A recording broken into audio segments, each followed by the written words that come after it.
Hello, everybody. How are you all doing today in these strange lands? An unusual place for us to hang out. A little different than usual. Hey, Kira, how you doing? Zernoff, good to see you.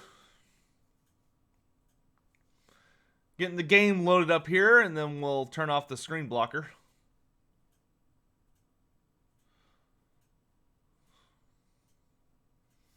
I hope you all had a wonderful Valentine's Day. Whether you were just taking care of yourself or you were out with a family or significant other or what have you. Tom Hawkins, good to see you. Alright, let's turn this off. Boom. But don't worry. If you were spending the day alone, I'm here with you now.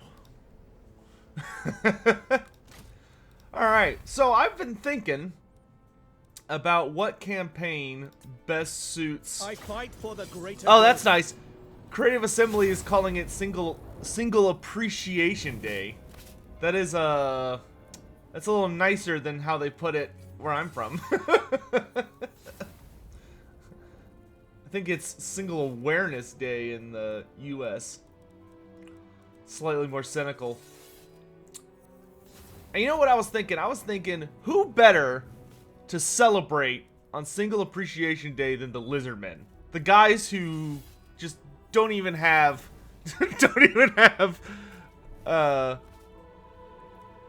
it's a real thing. Man, England, that must be not. What do you do special on that day?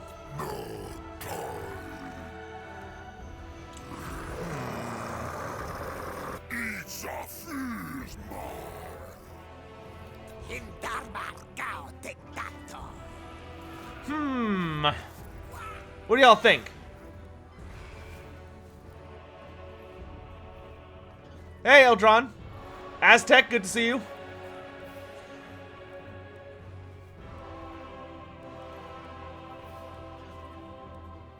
Hadrian. Misha. What's my... well, we'll get into that. Nakai kind of seems like the loneliest guy, right? The guy who just wanders. He's not even an Illustria. Let's go with Nakai for today. I very rarely play Nakai for a myriad of reasons. but today seems like an okay day to indulge. Alright. So, we'll do Mortal Empires just because that gives us more options to wander the planet. Hello! Ooh, gosh. Gysatius?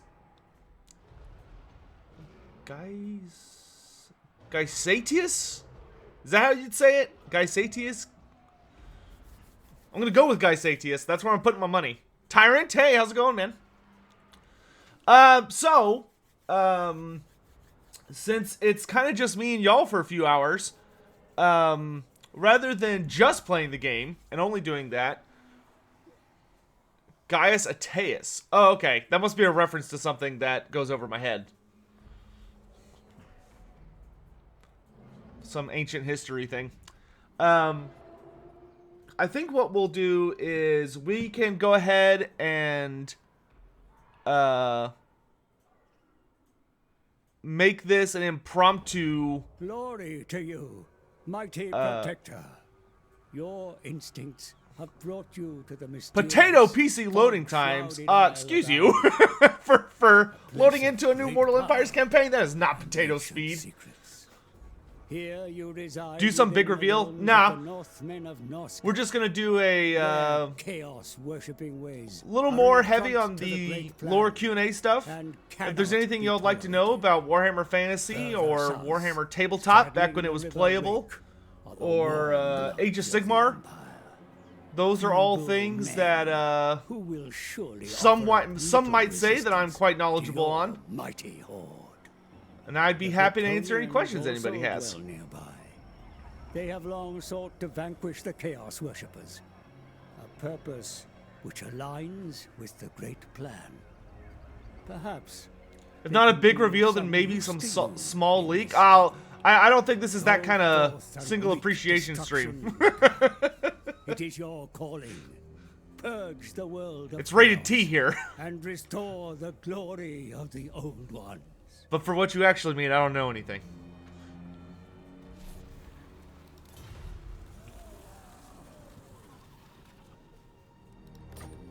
Alright. Let's beat up some Norskins.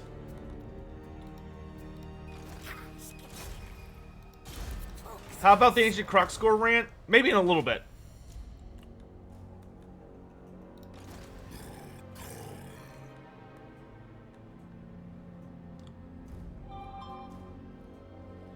Somebody got a working sea worm model for Total War Warhammer? That sounds cool. Is it a mod?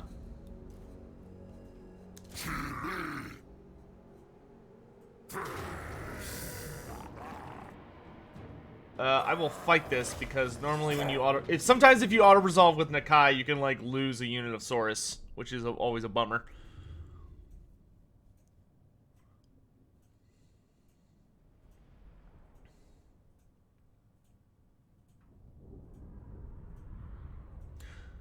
Does Lokhir have any stories, or is he just an army book character? Lokhir Fellheart shows up, I believe, in the Sons of Aurelian novels. Because a lot of characters from both sides show up for that. But if memory serves, I don't think he's appeared in any books outside of those two. But he did have a lot of stories to him. He had a lot of... Most of his stories revolved around Sea Lord Islan, who of course is the naval commander of Ulthuan. And he, because Lokhir was the one that he had a rivalry with Islan, but it ends with Islan being killed. Lokhir duels him one-on-one, and Lokhir Fellheart defeats Islan, kills him, and he throws him into the ocean as like a sacrifice to Mathlan, or Manon. I think it's Mathlan for the elves. But, of course, then it turned out that Sea Lord Islan's body got possessed by the actual god, Mathlan, who ended up siding with the High Elves in the end times. Cold-blooded fighters in the cold? Yeah, I'm sure it's a little rough, but it's okay. Lizardmen are tough. They can handle it.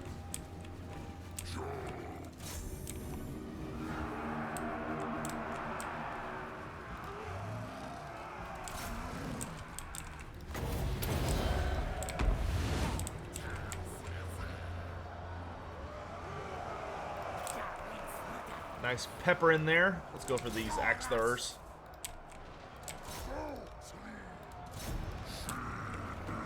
We do want to lure these guys down to the water, because if we're fighting in the water, we actually get bonuses for being aquatic, and they get minuses for not being aquatic. Well, except for the Saurus.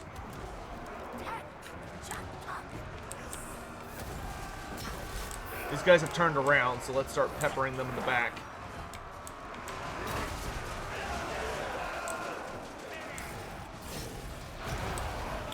Alright, let's run over here so I can give my buff to the other Croxagors. Chicken Vindaloo, nice.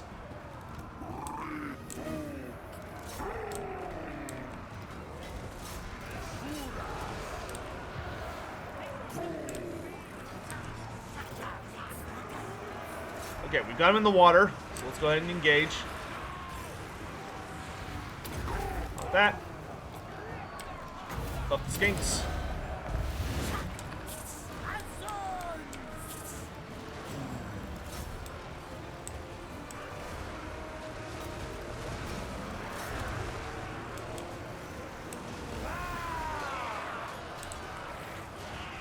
When a man becomes a warrior of chaos, does he lose his normal human function like sleeping, eating, and having to use the restroom? Generally, yes. When you become a chaos warrior and you actually get chaos armor, it is fused to your body. So most chaos warriors do not have biological functions anymore. Like, some of them need to breathe, but even that can be kind of meh. But yeah. For the most part, most of them no longer require food or sleep or anything like that. They just keep going.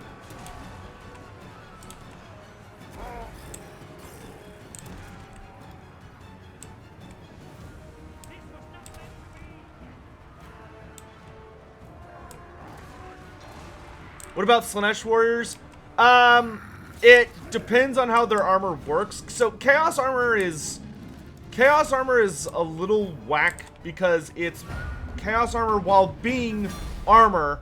It also can change its shape depending on the mutations of the person wearing it. So if you have a Slanesh warrior who's got less savory mutations, then his armor would adjust to allow for that.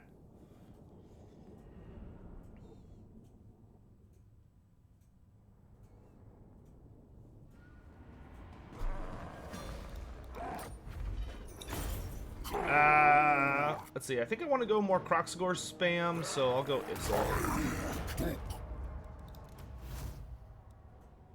Alright, and I am running some very light mods. I'm just running my usual group of just the 2 skill points for Lords only mod, which I think improves the game, the base game, significantly. And some, like 1 or 2 other little things. But very, very little that affects gameplay, except for that one.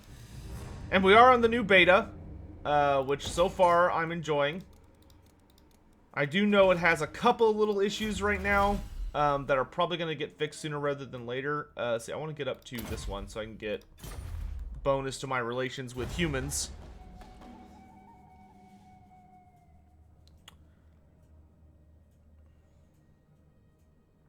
Well, Sigvald's not wearing Chaos armor. Sigvald has the Auric armor, which is different.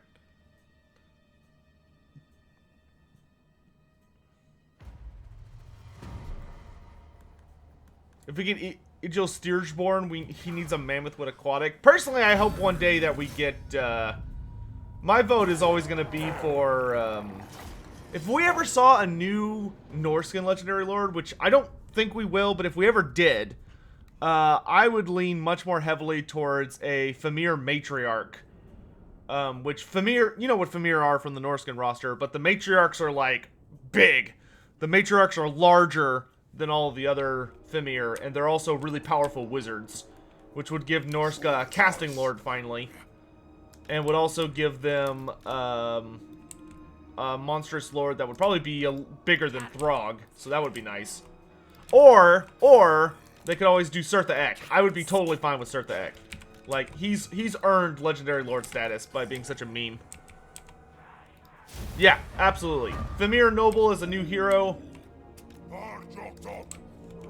Or a generic lord. You could have, actually, I guess you could have the Fimir Noble as a generic lord, and then the Fimir Matriarch as the legendary lord.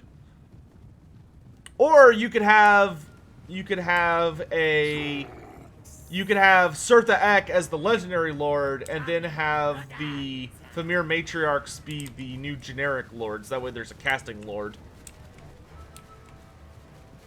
How are the dragons doing in Age of Sigmar? There's not a lot of dragons in Age of Sigmar, actually. They've pulled back on dragons pretty significantly.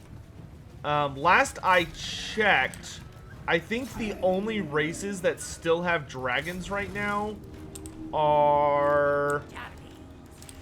I know the Black Dragon is still in Age of Sigmar for the Cities of Sigmar, and Chaos Dragons, I think, are still around, and that might be it.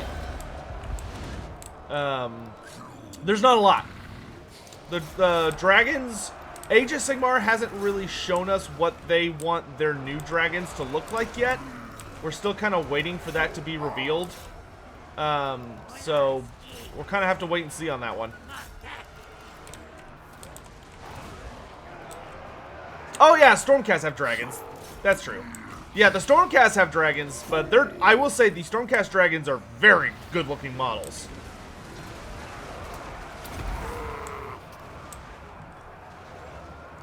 They're much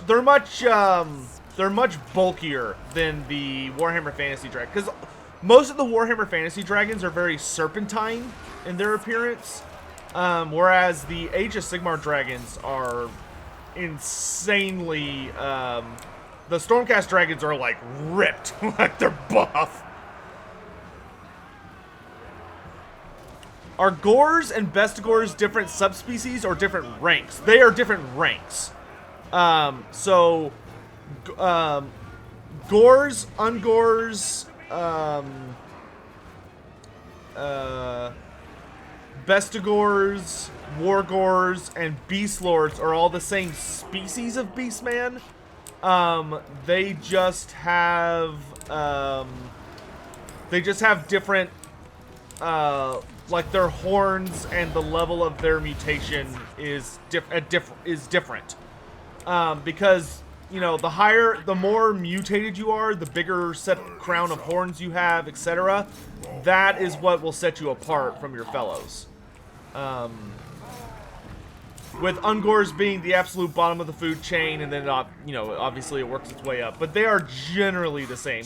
Ungors, on average, because they're so much smaller, and they tend to be more humanoid in appearance, they tend to more often look like a completely different species. But for the most part, it's just a rank thing, as opposed to an actual, like, different creature thing.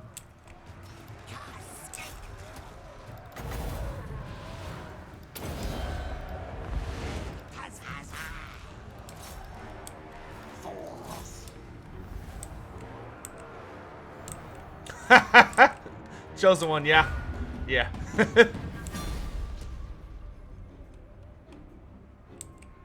Undertaker, that would be nice. And yeah, Kazrak would qualify as a Bestigor.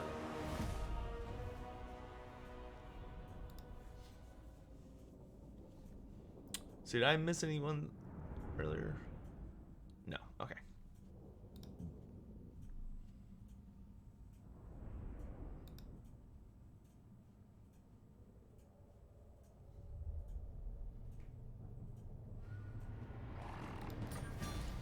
Actually, I would probably say that the only character I can think of who is like a leader that I wouldn't consider a Bestigor would be Ungrul Forhorn. Which Ungrul Forhorn is he is a spiteful, evil little creature, but he is definitely more of a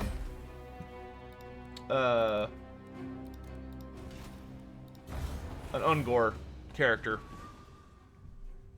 Hey, Dr. Zero, what's up? Would Blood Knights ever fight with Kimmler in the lore? I mean, they would fight... Oh, you mean alongside him? Yeah, definitely.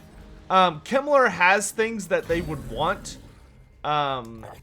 Namely that... the fact that Blood Dragons are not gifted at all when it comes to controlling the winds of magic, and that can cause significant issues for them. Especially if there is a certain objective or mission they want to accomplish that would significantly require the use of magic. And the thing about vampires is while the 5 bloodlines of vampires do argue and fight quite a bit,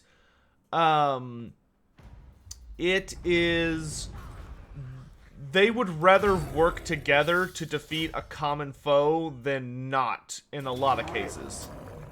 Okay, this one we can just auto-resolve.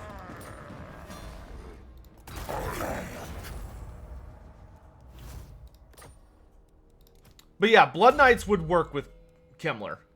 Stuff like that happens fairly often. Let's do Curse of the Midnight Wind.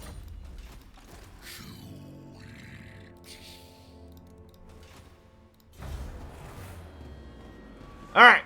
We've got Albion under control. Let's go punch Norsca in the face a little bit. Oh, well, that's true, Kiro. That's true. You can't forget Goros Warhoof. Hey, Dom, what's up, man? Yep, I am whooping up on some Norskins today. It is true. So we're at population 4. Oh, that's what I need. Okay. Well, do I want to save... Oh, no. That's a money problem, not a... Okay, let's get the ability to get Skinks.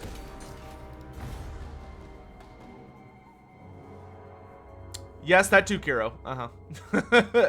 The obvious choices. Yes, yes. Speaking of which, I've got my... So a week from today, I'm going to be going into my first pay-to-enter competitive tournament that I have been to since Warhammer Fantasy ended. It's for Age of Sigmar, but still, like, I'm excited, but also worried at the same time. It should be interesting. Hopefully it's fun, at the very least. Let's pick up some... Oh, I can't get skirmishers yet. Okay, we'll save our money for now, then. Sotek's gonna be trash. I think I'll be okay. So the Night Haunts are going on tour? Yes, they are. I actually defeated on Thursday. On Thursday, I played the Monstrous Kinship. That's cool. On Thursday, I played the undefeated Ossiarch Bone Reaper player at our local store, the Citadel, and I actually did beat him. It was close. I only beat him by 10 victory points in a game where 1,500 points were available, but I still beat him. And that was with, I actually forgot about 2 rules that I had that would have made beating him a lot easier.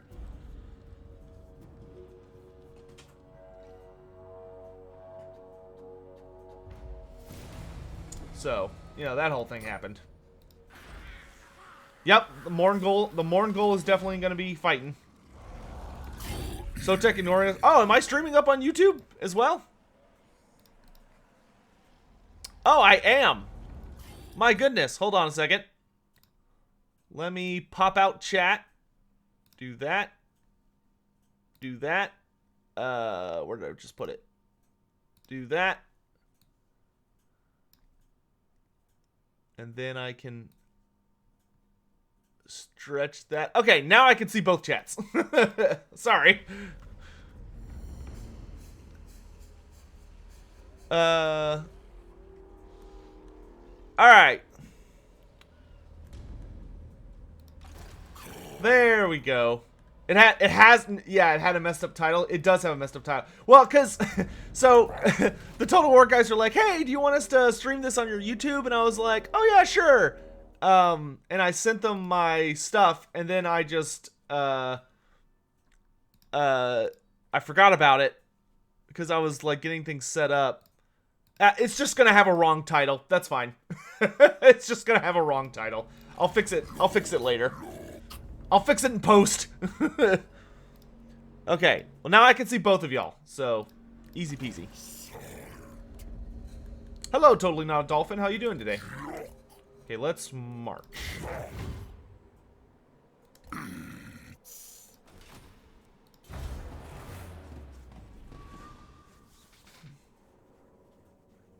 Hey, Naruto 2452 Uzumaki. How you doing? Roman Woolner. Gonna write a book about Scarrick's Spine Mangler. Discount Queek? That should be fun.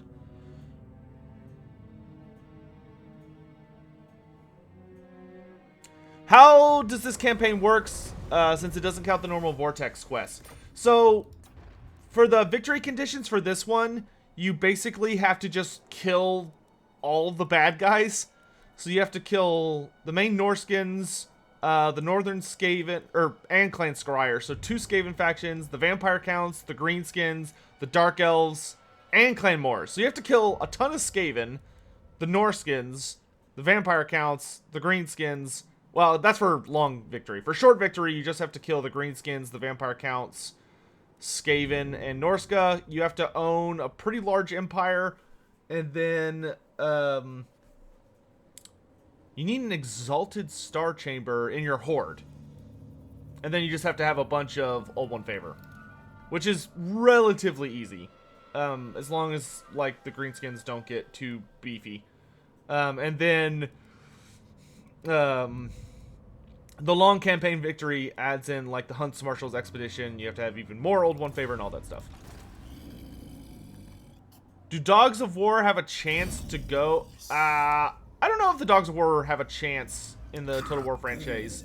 I mean, there's always a chance. I don't think it's super likely, but I've been completely and utterly wrong before, and I have no issue saying that.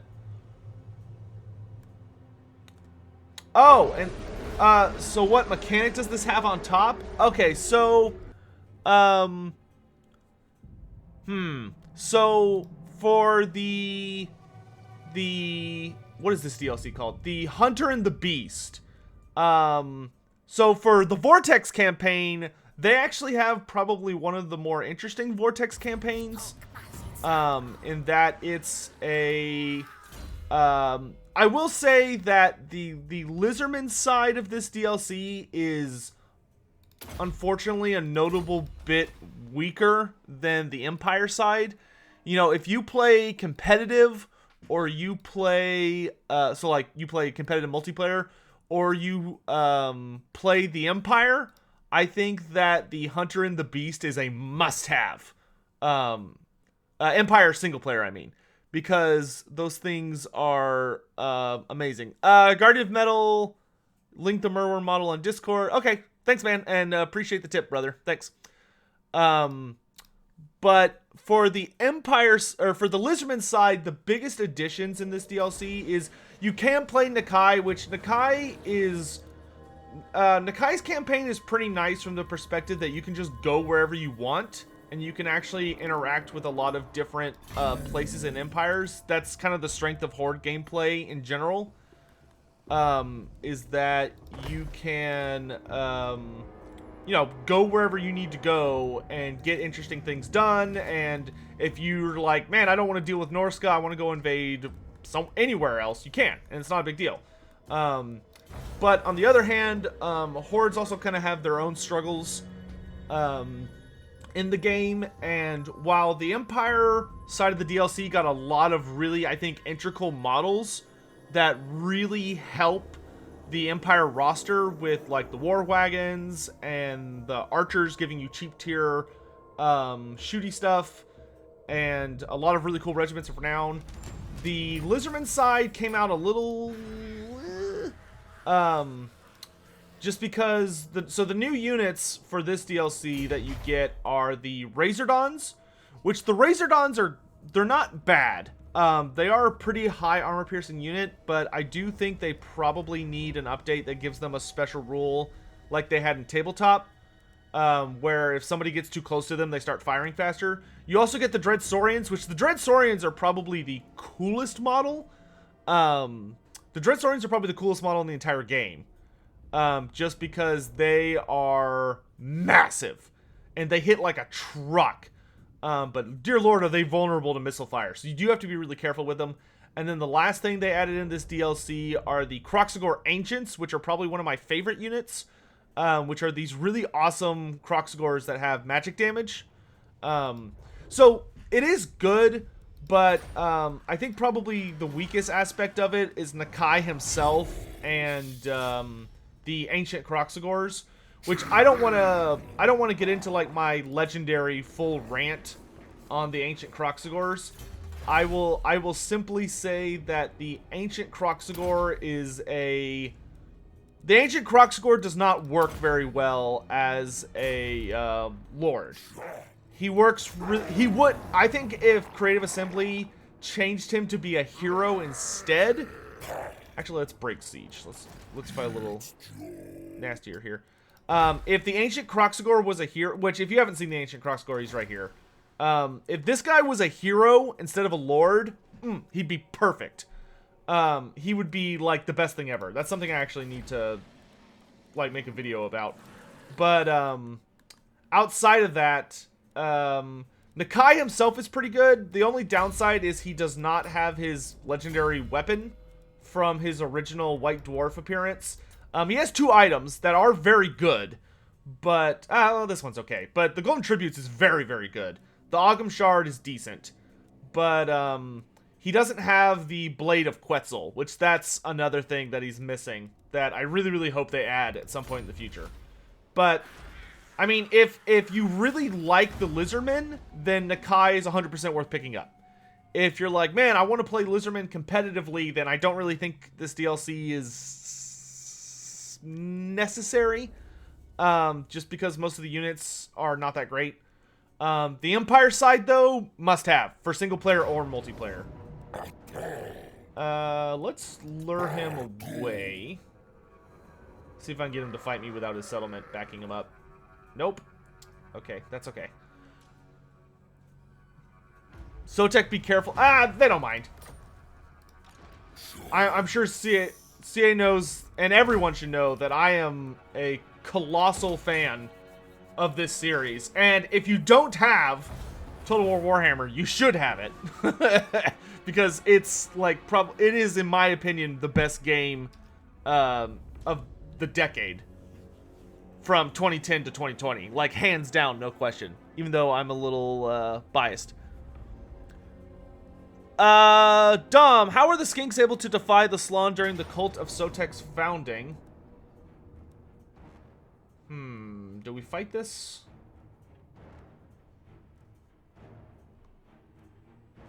Think.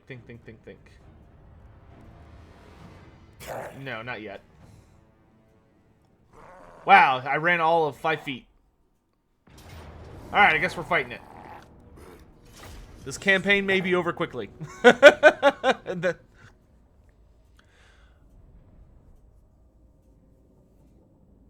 Have I seen the Isabella hero mod? I have not. That sounds like another good idea. Like, Isabella works as a lord, but I do definitely wish Isabella von Karstein was a hero. That way you could run her and Vlad in the same army, and they wouldn't be... And it would just work better. Anyway, sorry. How are the Skinks able to defy the cult of Sotek, or the Slaanesh during the cult of Sotek founding? So, the thing about the Lizardmen is that the Lizardmen are not actually automatons. There's a really common misconception that the Lizardmen are robotic, or that they are completely, like, without individual thoughts or desires or anything like that. And that's not technically true. What it is that Games Workshop, when they designed the Lizardmen, they wanted to make it really clear that the Lizardmen are not, like, discount humans or, you know, just people with scales, which is the case in a lot of fantasy settings. You know, you can go to a ton of fantasy settings and you'll basically find out that the lizard people race or the dragon race or what have you, they are essentially just humans that are not human. You know, like personality-wise or things like that. But the Lizardmen are instead... their whole spiel is that the Lizardmen are very much about being a... they work towards the Great Plan because they were designed to be perfect towards working towards the Great Plan. And that is the only thing they care about as a collective. Now, how they may choose the best way to implement that changes depending on the individual in question. And some are more unnervingly loyal than others. But the Lizardmen are capable of having disagreements. And when Tenenhuan was spawned, which Tenenhuan is, of course, the leader of the Prophet of Sotek, it took a while for him to get off the ground and start, like, spreading the word of this crazy new cult, and for the Lizardmen to take him seriously, even the Skinks. But what happened was that the war with the Skavens started, and when the Plague War against Clan Pestilence really got going, the Lizardmen almost kind of became disenfranchised with the Slaanesh a bit, because the Slaanesh takes so long to do anything. You know, the Slaanesh, like, have psychic debates on questions and methods that last for decades. And they won't do anything until they have come to, like, a universal decision, right? Which can be kind of a problem when every single day, you know, disease and plague and all of that nastiness is infecting your communities and wiping out massive amounts of individuals. So when Tenhuan rised up and was like, everyone do what I tell you, and we're gonna beat these Skaven back, he started giving oratories and famous speeches, and he like inspired the Lizardmen to be like, yeah, let's do this. And that's why the Skinks like started listening to him, and the Saurus started listening to him, and the Kroxigor started listening to him.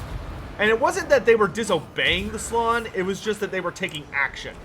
And the Slann kind of looked at it and were like, this is a little weird, but we haven't found a better answer ourselves yet, so we'll let it slide until we can figure out what we want to do in this situation. Okay, if I can kill all the generals, we might be okay. But this is definitely going to be pretty sticky. Okay, that's one. Where is the other one?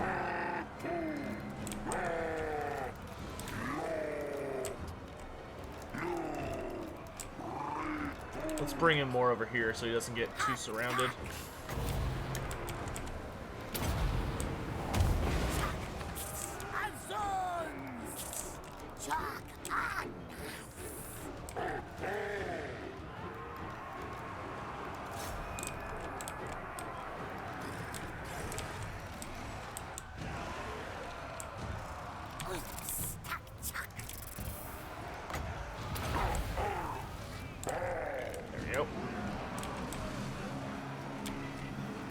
There he is.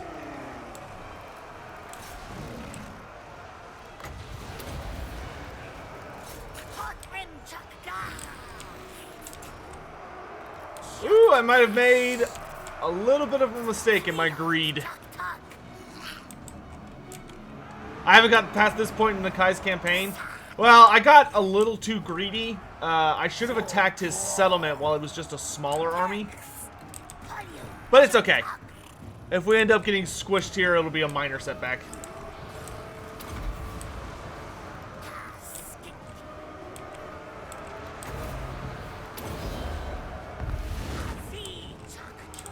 That's another problem with Nakai. Nakai is too big. This is actually why Nakai is never used in multiplayer, and he's actually considered a really weak character in multiplayer, is that he's so big that enemy ranged units can just obliterate him, even if he's in close combat, which is not good.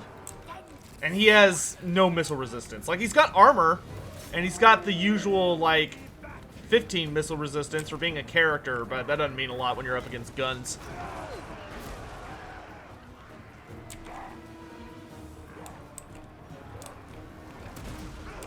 Do Lizardmen often fight Norsca lore-wise? Oh yeah, all the time. Norskins have invaded Lustria on, like, multiple occasions. Yeah, I don't think this is looking too good. There you are.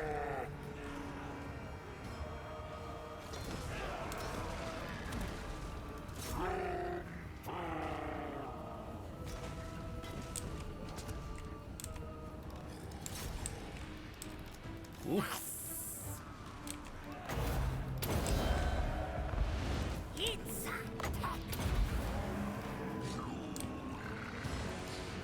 Ah. Well, that's a bummer. Let's try that again. A little different.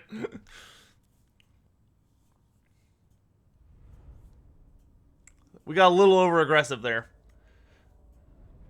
If Norskins think the physical world is an illusion, how do they explain bleeding? Well, they think of it as a dream, not as an illusion. So it's not so much that they think that the it's not so much that they think the that autosave would not deal with it. We'll just redo that.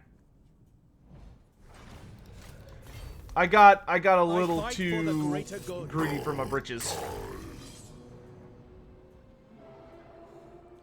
We don't save scum here. We take our losses. We take our L's.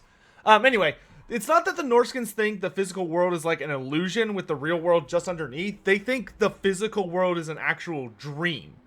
So like all of the rules to them makes sense in that it's a full-on dream, but the only way to escape the dream and get where you want to go is to die honorably in combat. Glory to you. But the Norskins also believe that there is no... They don't think that you can just, you know, get out of it by dying normally. Like, if you get out of it by trying to die normally, then you're just stuck in a cycle.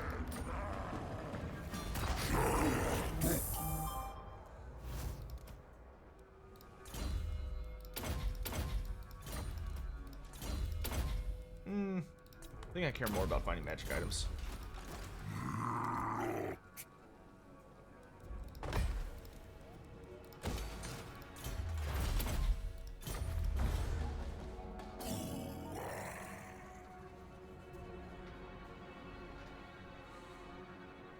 What are the specs for my PC? Green Git, if you look in the description of the live stream on YouTube, you should see my PC specs in at the bottom. Because I can never remember them off the top of my head.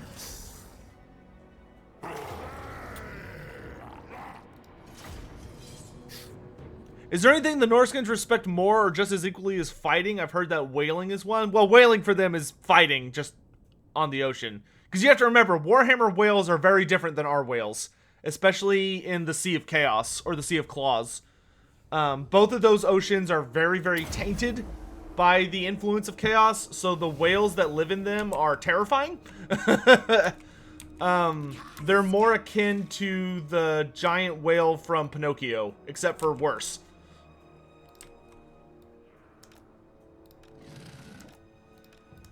It's a skink day.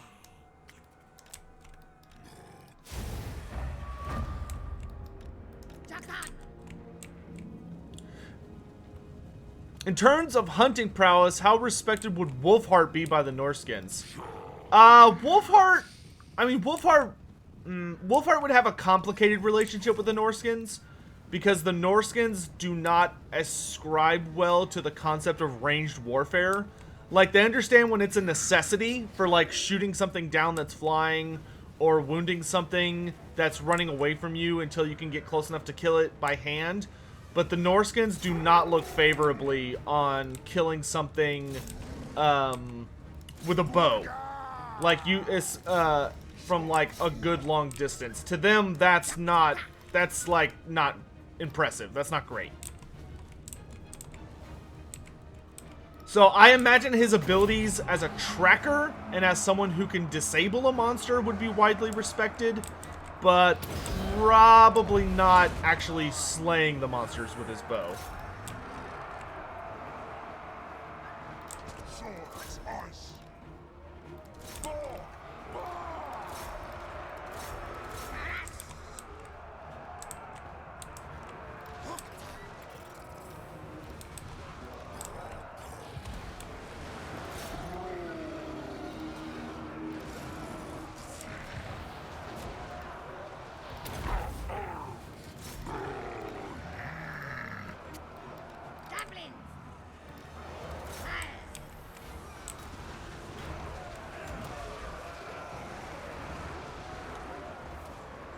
That is true. Wolfheart has killed stuff with his sword before. It's just not his usual MO. Why do the Dark Elves not join Chaos? Sometimes they do, Christian. The Dark Elves and Chaos work together fairly often. But at the end of the day, the big conflict between the two of them is that Chaos's goal is to destroy the planet and to wipe out all civilization. And Dark Elves are a civilization. Now, they're a very nasty, evil, violent civilization, but they're still a civilization. They live in a society, so to speak. And Chaos does not jive with that. But they have teamed up against, like, the High Elves on multiple occasions. Seems like it would be better to fight the Norskins in the water. That's true, but I'm not too worried about it, just because I know as long as I just charge in, everyone will kind of get wiped out here. Especially because I have Sacred Croxagors, which just cut through Norskins like butter. Do I think the Dark Elves would ever have a civil war? The Dark Elves have had civil wars when they thought Malekith died. After the Battle of Finneval Plain, there was a very brief period where everyone, well, it wasn't super brief, but there was a good couple decades, I think, where everybody thought Malekith was dead, because at the end of the Battle of Finneval Plain, Teclis threw like a super lightning bolt of doom at him, and Malekith threw himself into the realm of chaos to avoid it. And when he did that, everybody just thought he flat out died.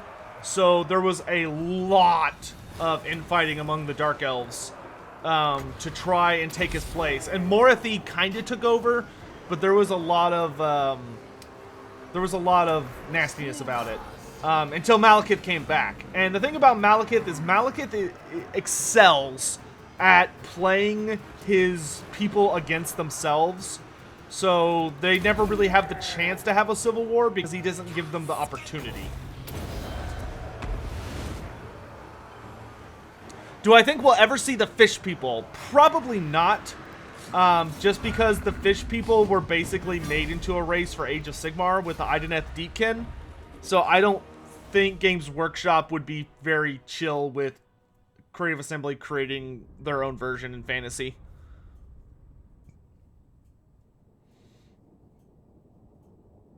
How much did you miss? Barely anything. We took over Albion, invaded Norsca, and then I died because I goofed. Because I should have run away, and instead I just parked really close to the AI thinking I'd be fine. Spoiler, I was not fine. So I died, and now we're having to redo that part because I'm a goof. Because I was trying too hard to focus on upgrading my horde instead of properly, like, recruiting enough troops that the Norskins wouldn't just run me over. How much population do I need for this skink building? Just 4? Okay. What do I think of the Wrath of the Everchosen lore? I really liked it. I've got Wrath of the Everchosen over on my shelf now. I thought it was really, really good. I enjoyed that Death actually got some stuff done and was able to hurt Archaon and ruin a lot of his plans. But I also liked that the Death characters who, lore-wise, have not really lost any battles yet were finally defeated. You know, Lady Olander, Cardos Valentian, and Archleech Cavalos and Xantos. Archleech Cavalos Xantos, there we go. And Catacross all suffered their first loss, which was pretty interesting. Activate lazy mode. Okay. Oh, somebody wanted to see this earlier. So when you play as Nakai, you get access. This is your main mechanic. It's called the Temples of the Old Ones. And basically what it is whenever you take a settlement, you can dedicate it to one of these old ones, Quetzal, Jalanka, or Itzel. And whichever one you dedicate it to, it fills up this meter. And when you hit a certain, every 5 ticks, you get access to a buff. So right now I've got Itzel's Grace, which is giving me weapon strength for all Kroxgor units. If I got it to 10, I would get recruitment reduction for all Kroxgors. 15, I get a army ability faction-wide that lets me summon a unit of Razordons. This level, I get +2 recruitment rank for Kroxgors. And for this one, I get a upgraded version of the summon Razordons. And each one of them, excuse me, is the same. But when you have enough Old One points, once you've gotten at least 1 tick this way, you can purchase things for the resource that you generate by taking settlements. So, for instance, I only have 93 right now, but if I had 100, I could use this to get the ability to recruit a Skink Chief, and the Skink Chief would also start off at level 4, and it permanently increases how many Skink Chiefs I can have. So you can actually do agent spam really heavy with this faction. Or I could do, you know, this one gives me a Scar Veteran, this one gives me a Skink Priest, this one gives me a Skink Chief. And then these are like abilities. So this one gives me sight over my faction's entire empire, my vassals. This one gives me more money from my vassals, and this one improves the defenses of my guys and my vassals. So, a lot of really cool buffs.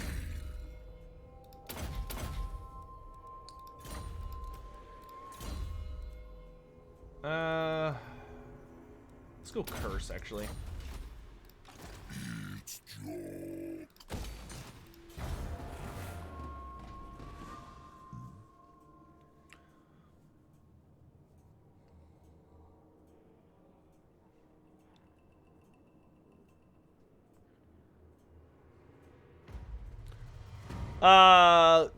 Let's see.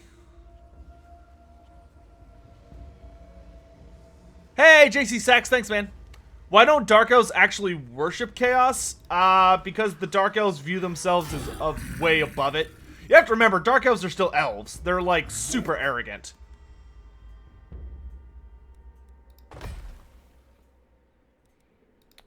Pass the sword. What?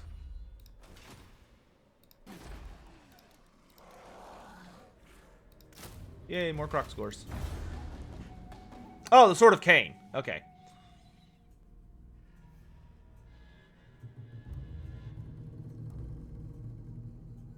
I haven't tried it on this build, but the last build I was playing, the Sword of Cain was bugged. I mean, we can try and go get it. Especially while it's not owned by a High Elf faction. That's not a bad idea, chat. We can deal with the Norskins later. But I'm going to need way more Croxagors.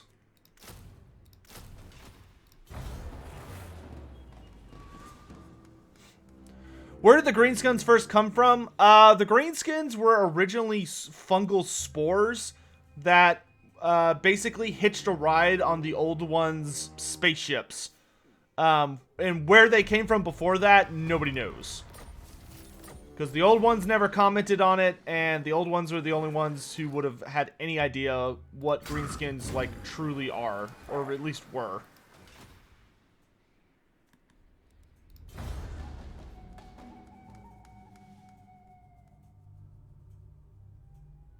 Undertaker, maybe one day. I'm not too worried about that anytime soon.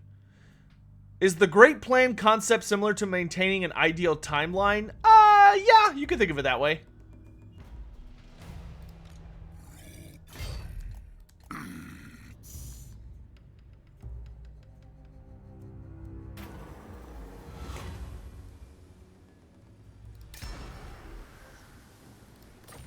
Berserker sword.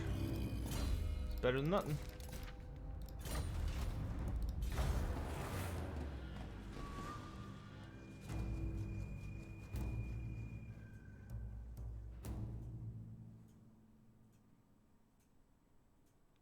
Is the Warhammer White Whale tainted by Chaos? He certainly is size-wise. I forget what his name is. I know who you're talking about, but I'm having a really hard time remembering his name. Because there is, like, a legendary White Whale of Warhammer Fantasy. I'd have to go get one of my books. But if I remember correctly, he's at least vaguely tainted by Chaos for sure. The only thing I could get is a Skink Chief, which I don't really want right now. Okay.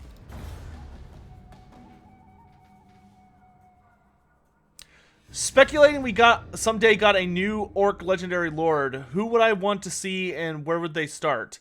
Are there any noticeable Savage Orc Legendary Lord? So the only noticeable Savage Orc Legendary Lord is Wurzag. Wurzag is the Savage Orc Legendary Lord. Who's invading my island? The Sword of Cain hasn't been drawn yet. I don't think I can even get it until somebody draws it, right? Because I'm not an elf. So, we'll go after the sword once it's been picked up. Maybe. No promises. I'm still not sure it works on this build. And I would hate to have to fight that person and it not work. But if I could pick any orc character to be put in the game, I would want Gorfang Rotgut to be playable. Which Gorfang Rotgut is already in the game. He doesn't have a unique model, but he's the leader of the Red Fang faction. I love Gorfang Rotgut. His lore is amazing. And he is by and far my favorite character for that. You tread upon Bretonian land. A good plan. Alright. Man, I wish I could negotiate trade between them and my vassal, but that's okay. Let's get some heals going.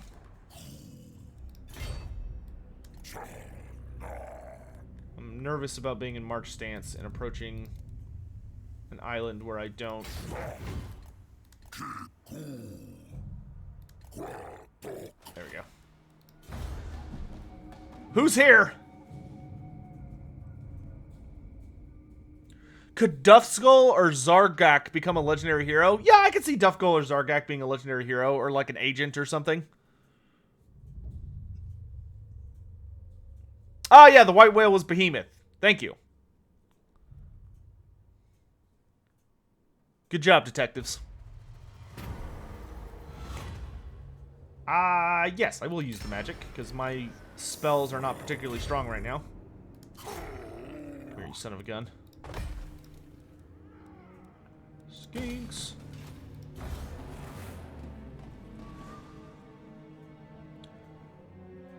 Yeah, Grom the Paunch seems the most likely Greenskin character that we're going to see very, very soon.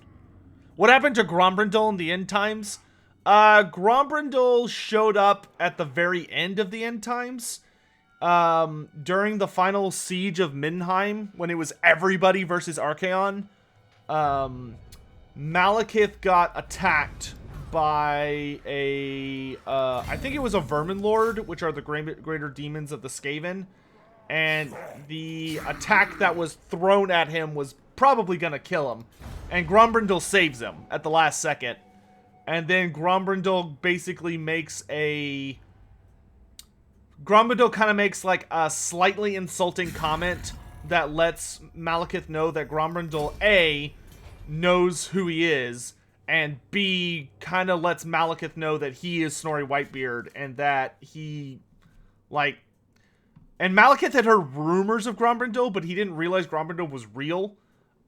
He thought it was just like a really powerful dwarf or some kind of weird god or something. He didn't realize it was his old best friend come back from the dead. Because of how badly Malekith had like screwed him over after he died. So Malekith kind of didn't feel super great about that.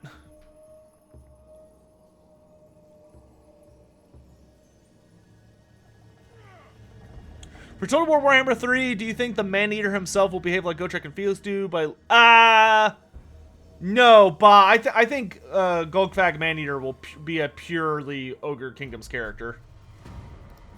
I don't think he's gonna be. I don't think he's gonna be like a mercenary for all. Boop. By all means, Norskins, keep invading my island. I welcome it. Oh, healing.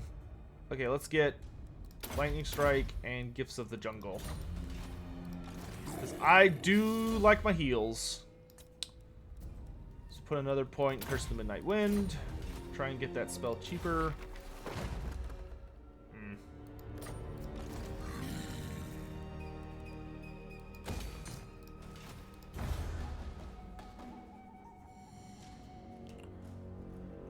Do I ever think we'll see? No, I don't think Total War is gonna use any of like the super. I don't think Total War is gonna use any of those super minor things like the Sorrow Swarms and the Amalgamation Beasts and such.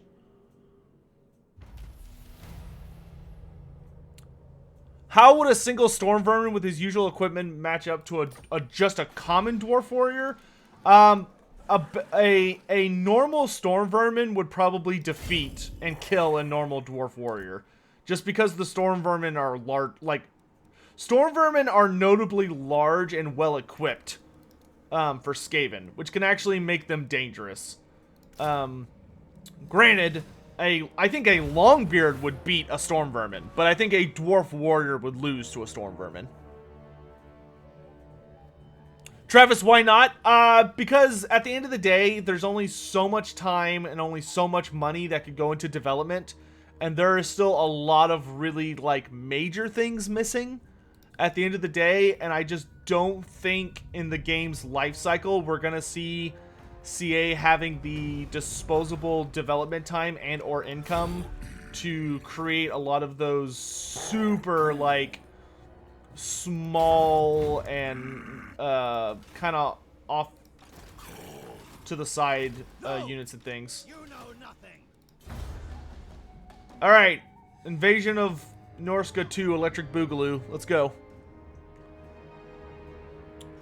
When DLC trailer soon? Soon, I hope. Yeah, Roman, I've been hearing the same thing, dude. I'm actually, after the, no spoilers in chat, by the way, if someone's seen it. But, after this, I'm gonna go see the Sonic the Hedgehog, the movie. And I'm super excited, because even if it was gonna be terrible, I loved Sonic so much growing up that I would have been, like, over the moon to see his movie. But the fact that it's actually getting good reviews makes me, like, really excited.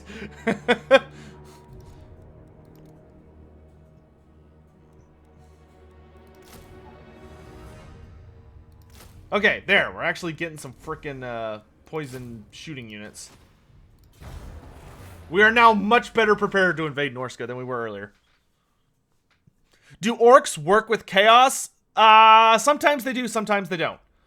Orcs are random. You have to remember that from an orc's perspective, some of them will see a chaos army and go, wow, those guys are good at fighting. I want to fight them. And some orcs are going to look at that and go, wow, those guys are good at fighting. I want to fight with them, like alongside them. Or we want to follow them and like loot all the stuff that they're beating up but don't finish off. Like, there's a lot of, oh, hello. Goodbye. Cool ambush, bro. That was cute. That was such a sweet little ambush, chat. Did y'all see that? Let's get full healing. And the cheapest, Curse of the Midnight Wind. And let's not quite take this settlement. Let's just move up to here so I can heal for a turn.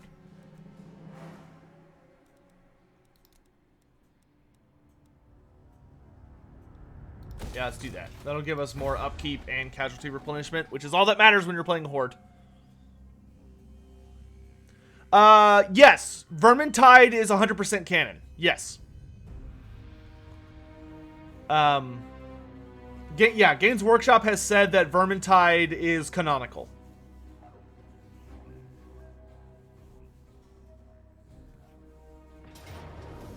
If I could pick one monster for every race, what would I pick? Oh my gosh, dude.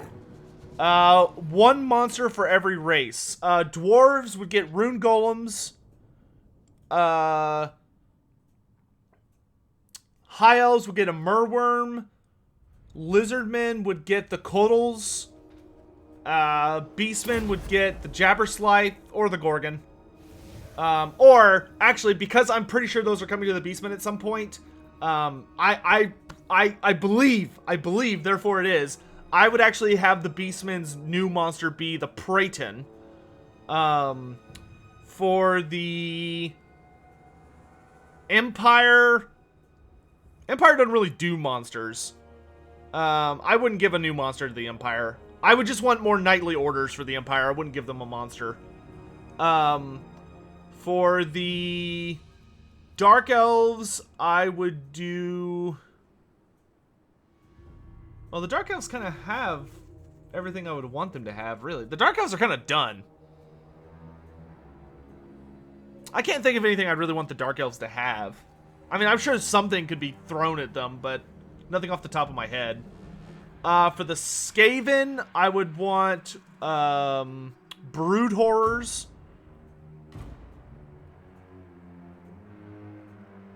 For the Vampire Counts, I want the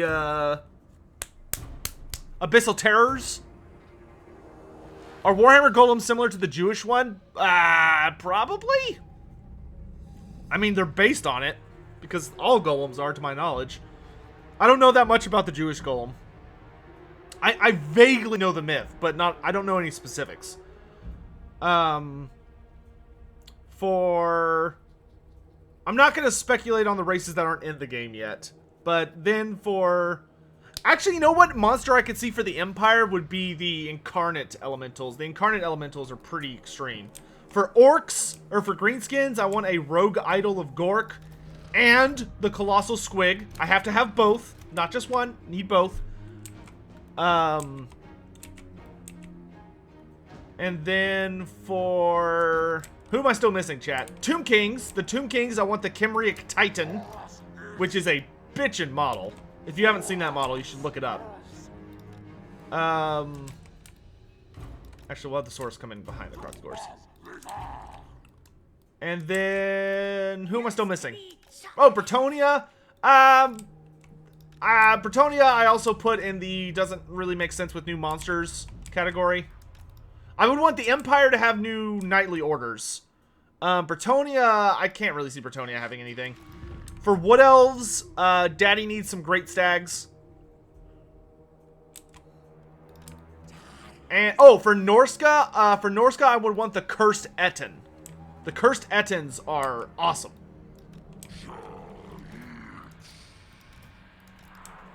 Yeah, Bretonia, I would have said Hippogriff, like Hippogriff, Royal Hippogriff Knights, but we have those now. So. Skinks, go mess them up.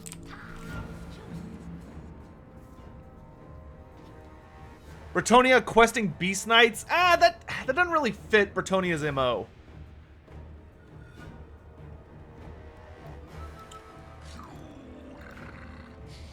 Bretonia is like explicitly a faction that's not supposed to be about... You know what I would want for Bretonia, guys? You know what I would want for Bretonia? I would want Creative Assembly to make the Pegasus, the Bretonian Pegasi, properly sized. Because Bretonian Pegasus are actually much bigger than Bretonian horses. Like, they're like a size and a half of a horse, not just the same size of a horse. Because in tabletop, they were like a full strength tier higher. Like, horses were strength 3, whereas Bretonian Pegasi were strength 4. And in the novels where you actually see Bretonian Pegasi, they are big. What do Beastmen think of BoJack Horseman? Well written, but too sad. 5 out of 7.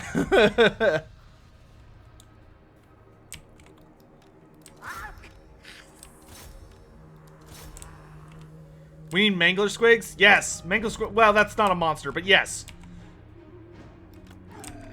Are there any other treeman species / variants the Wood Elves could get? Not that I can think of off the top of my head. What about Vampire Coast and Counts? For Counts, I want the Abyssal Terror. For Coast? I don't know. I'd have to look at my books for Coast. Oh, and Warriors of Chaos. Warriors of Chaos, I want the Slaughter Brute and the Chimera and the Mutilith Vortex Beast and $1 million and World Peace and so while I'm just going all in on all of my preferences here.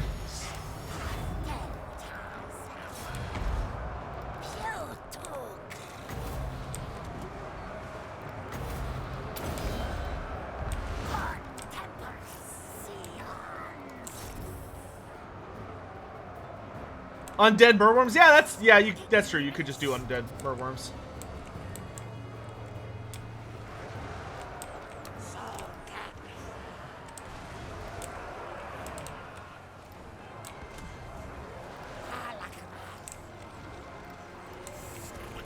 Keep firing, lads.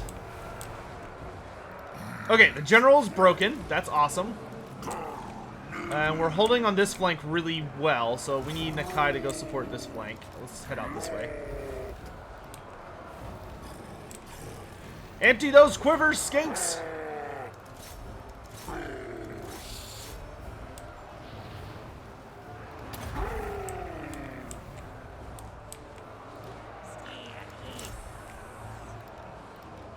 Charge!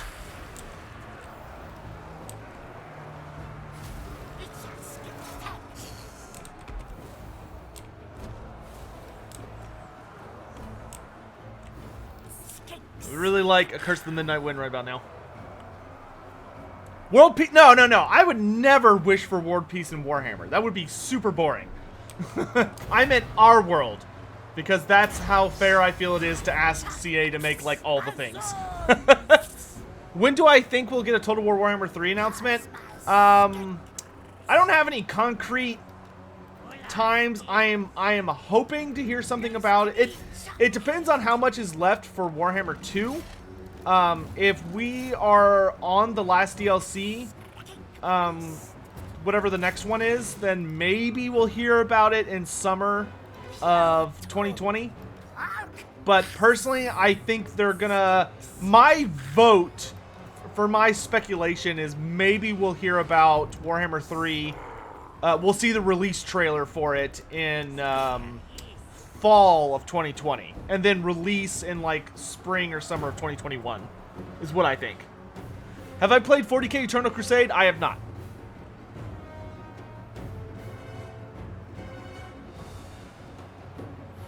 Yeah, I had tomato. That could be fun.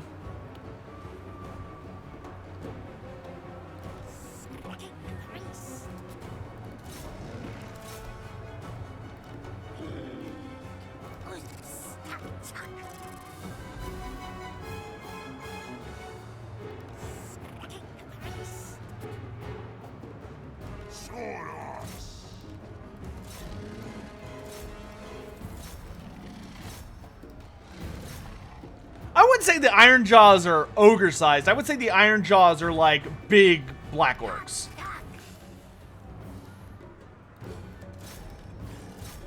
Because regular Iron Jaws models are have notably less wounds and such than ogres do. What difficulty is this? This is very hard campaign, hard battle. So it's the second highest difficulty on both of those modifiers. Alright, looks like Norsca is pretty much shut down.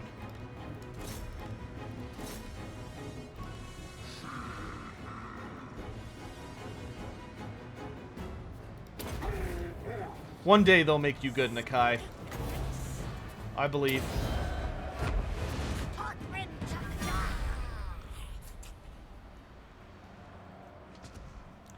Yeah, a mega boss would definitely be ogre-sized. Aren't the Ard boys just actual black orcs? Yes. Yeah, the Iron Jaws Ard boys are black orcs. Yeah.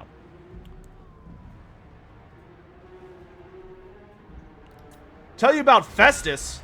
Festus the Leech Lord, the best Nurgle character ever. I mean, there's not a lot to say. I mean, Festus is a...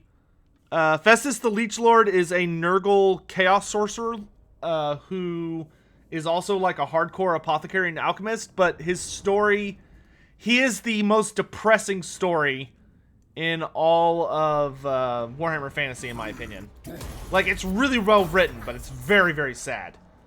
Because his whole thing was that he was originally a doctor of the Empire who was, like, one of the best doctors the Empire ever had.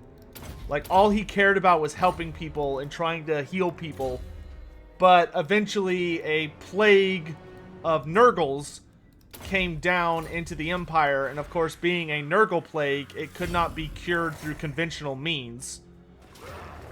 And he unfortunately couldn't save anybody, and because he couldn't save anyone, it just ate at him and kept eating at him and drove him insane with despair to the point that he completely lost himself, and all he wanted, because he couldn't save anybody, so like women, soldiers, children, everybody died.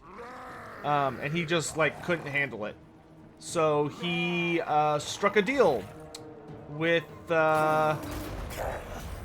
all the corpses that were in his infirmary essentially started like moving and asking him if he was willing to essentially make a deal in exchange for the knowledge of how to cure that horrible disease. Like, it was some entity, which was Nurgle, being like, hey, if you want to know how to cure this disease so bad, I'll just tell you how to do it.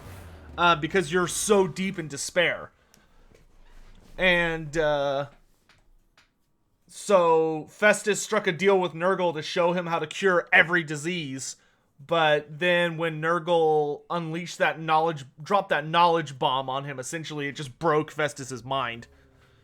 And he ended up becoming one of Nurgle's, like, greatest champions.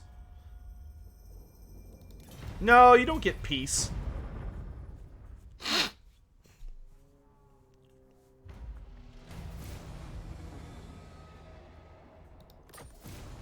Your prestige grows, my lord. News of your conquests. Yeah, shut up. Alright, let's go ahead and get a Skink Chief. And we're getting one because we need to send him to go do these things that I need for my quest. I guess I'll take a tough one.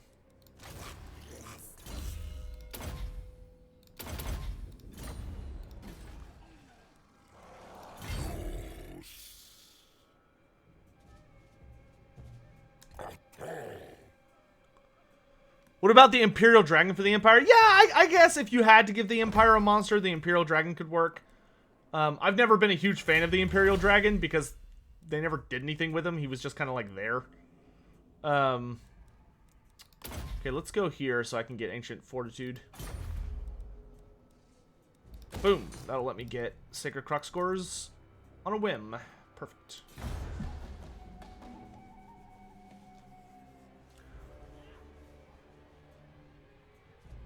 Hey Sotek, why do all Beastmen have important business meetings and preemptively call taxis because of it? I don't know, why?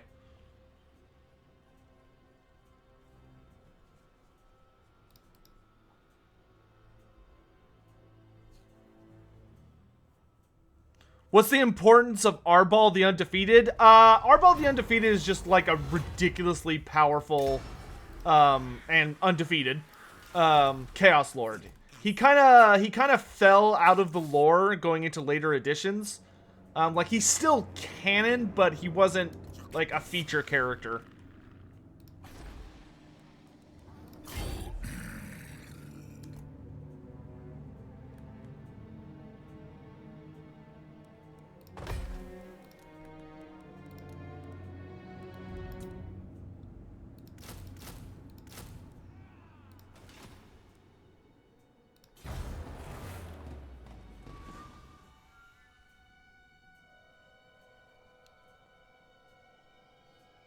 No, Marvel's MD. He's not that brand of undefeated. Can Stonehorns be domesticated by ogres only, or can another race use them as mounts? I'm sure other races might be able to not domesticate, but at least like get a Stonehorn as a reasonable mount choice. The problem is that I don't think most races are strong enough to control them. Because you have to remember that when you're controlling a war beast in battle, one of like the main fundamentals is that you have to be able to control the creature, so that if it starts like bucking wildly or charging into your own battle line or something, it doesn't result in the immediate death of everyone present. And I think the ogres are the only ones really capable of handling that particular part of the equation.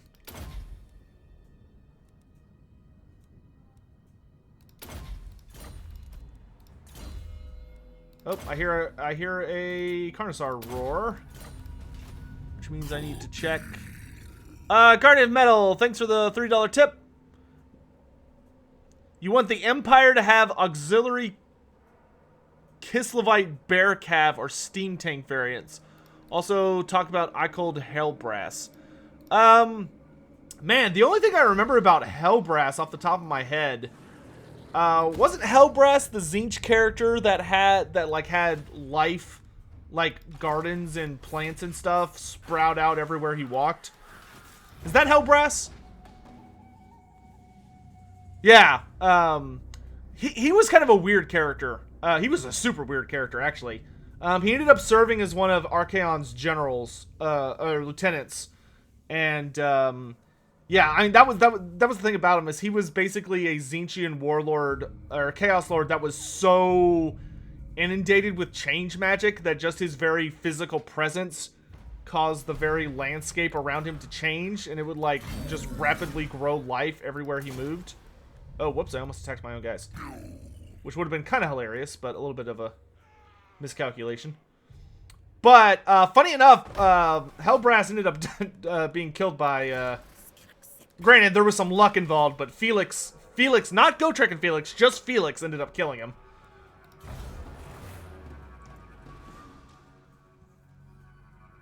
What races do I want for Age of Sigmar? Well, right now I'm waiting for the new Seraphon book to come out, which are the Lizardmen. Oh, which reminds me, I need to check if they're going out on pre-order next week.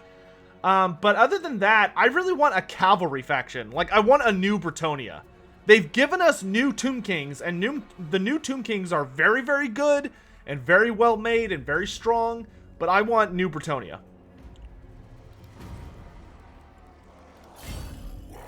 Daddy needs new Bretonnia. Oh my gosh, there's 2 of them. Wow, they're so powerful together. If only I had Lightning Strike. Click. And goodbye. Rest in pepperonis, Norsca. Rest in pepperonis. Alright, let's take evasion. No, come back. I just want to hug you. I just want to show you platonic friendship. Okay, so we've made it to Conquata. Awesome. And now we're going to send this guy to Lustria to go so I can get the next item.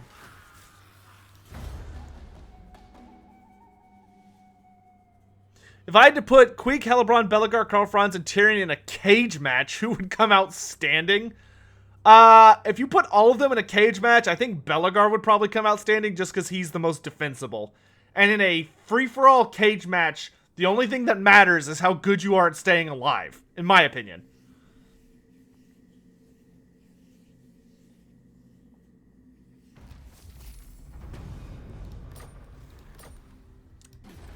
Hellebron would definitely kill someone at the onset, but Hellebron would also probably die immediately. I want a new troll race. Who said that? Travis, we do have a new giant race coming out, supposedly. Like, it's gonna be like an entire book of just giants, which is gonna be kind of nuts. Legendary Warrior. Yeah, Causing Terror. Actually, let's get first spawning. Frenzy on all croc scores is pretty nice. Ooh, I'm getting hungry.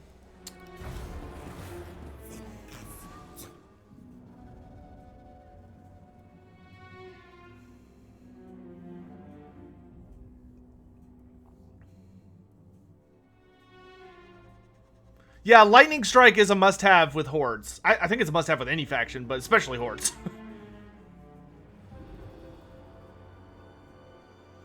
Isn't the rumor that it's just one kit that can be built a bunch of different ways? Marvelous Mr. D, that would actually be kind of funny, in my opinion. Who is the strongest Slann? The strongest Slann who is still alive is Mazda Mundi. The strongest Slann to have ever lived was Lord Croc. Alright, that Skink Chief is on his way to Chakwa. Comet!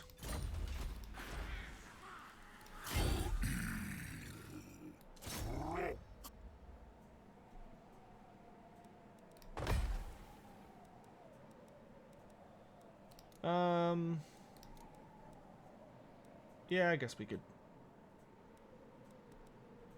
Oh, I need 8,000. And we'll save up for level 4. That's fine.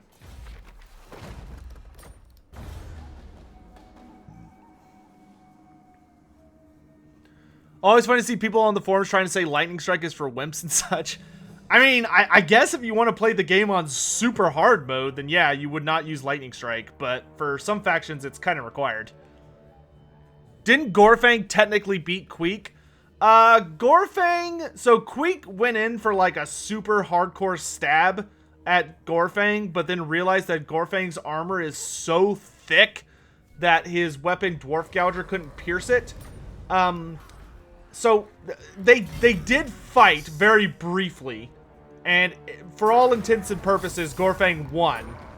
That being said, in defense of Queek, I will note that Queek, if Queek and Gorfang were to have kept fighting to, like, the death, I do think that more than likely, it would have definitely been a much closer fight than it appeared to be. I don't know if Queek could kill Gorfang, just because Gorfang is kind of the perfect counter to Queek. Just because he wears insanely thick armor and he's actually very, very fast. But it would certainly be a close one. See, Chakwa should be right there. Yeah.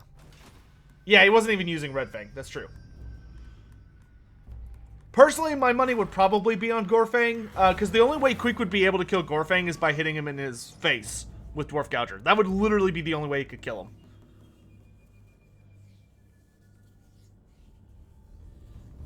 Whereas Gorfang could easily crush Queek.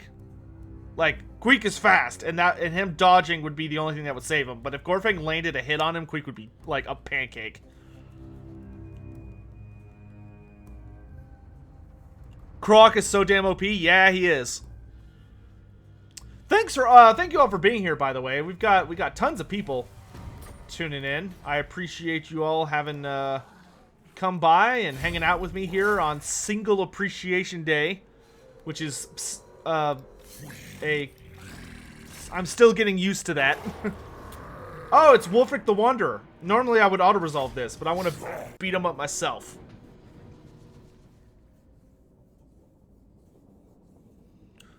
Which is why all elves could murder Queek with ease. They can outmarch or outperform him as far as speed goes.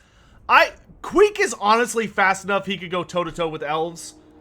He doesn't have the rules for it in tabletop, but Queek is also much more tenacious and Queek is better armored and stronger than any of the elves, by that metric.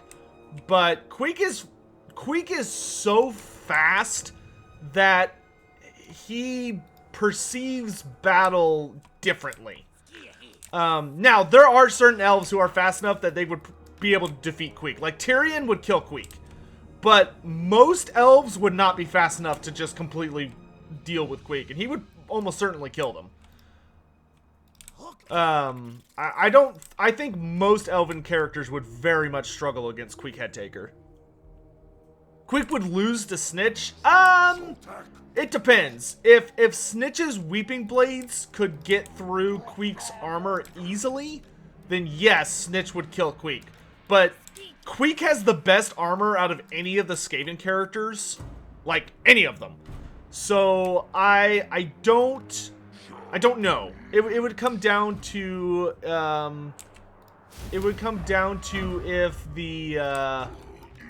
if the Weeping Blades could pierce the Warp Shard armor. Or the Warpstone armor. Which they probably would not. But it would be kind of a toss-up.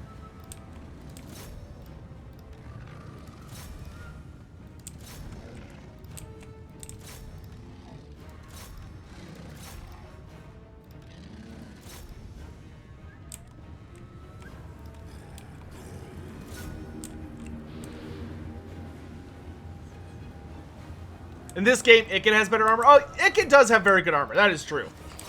But Ikit's also not really a fighter. Like, if Ikit is, like, fighting on the front lines, there's been a mistake.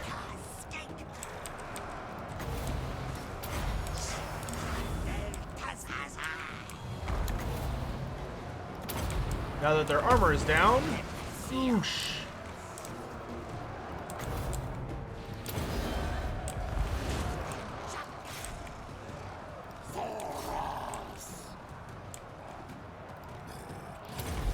There's Wolfric.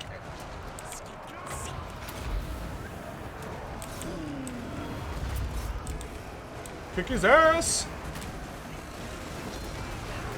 The Death Frolic. The most deadly of charges.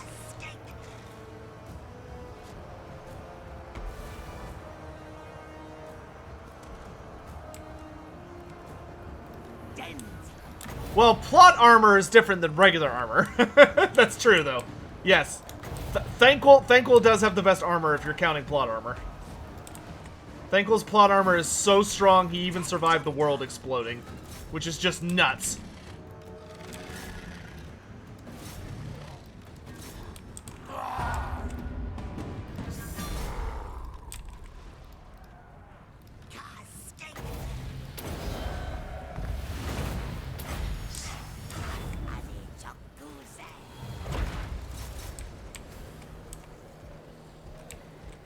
Hopscotch!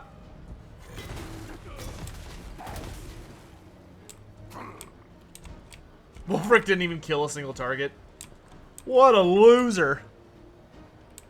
You really want a new Throg? Oh, for Age of Sigmar. You know what the stupid thing is? Throg showed up in Age of Sigmar. I don't know if he's technically still alive, but Throg makes an appearance in Age of Sigmar. They talk about him in the, I think the Beasts of Chaos book. But he's not playable, which is super weird. Because he had a really nice model.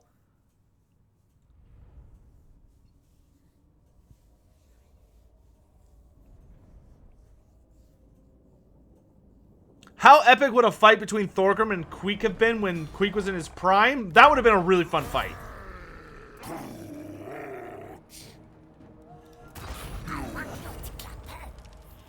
Everyone's like, what? Hold on, I'll grab it for you.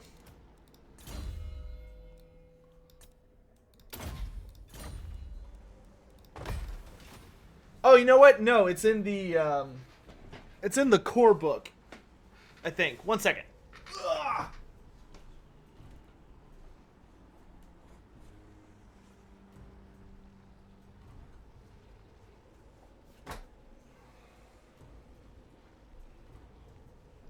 Let's see here.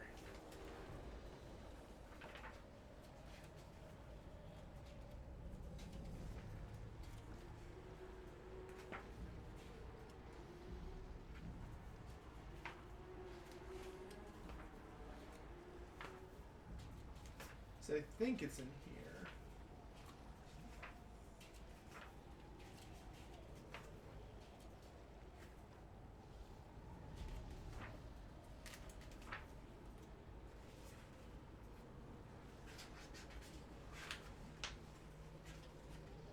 Oh wait, no, it's not in here. Maybe it is in the Beastmen book.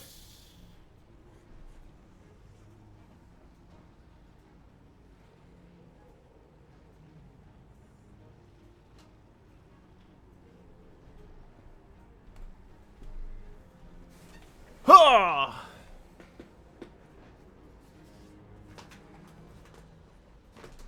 There we go, Beast of Chaos. Because I remember it's in one of the timeline things. Let's see. The different legends of where all the Beastmen come from. And then there's a lot of stuff about...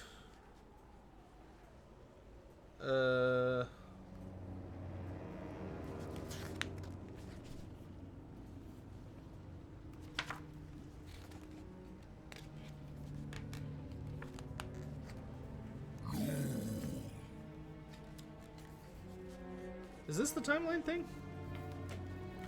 God, I don't remember what book it's in.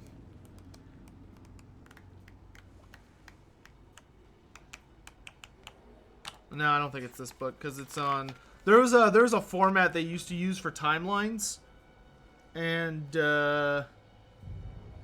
I don't think.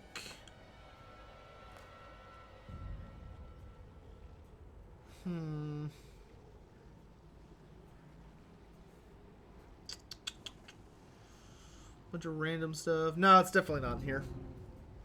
I'll find it for you guys, but and I'll put it on my Twitter account. It might have been in the first core rulebook, but anyway. Okay, so we killed him, which is good. Let's upgrade that building, and we're good.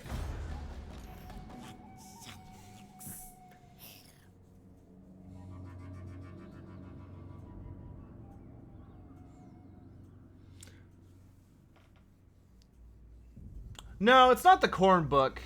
I know it's one of the books I own, but...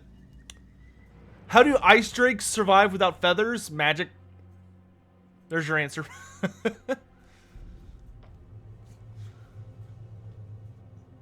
Dragons in Warhammer Fantasy are creatures that are naturally magical or magically inclined to the point that they adapt to their surroundings shape how they physically appear and such. All right, we've got Unbreakable Nakai now.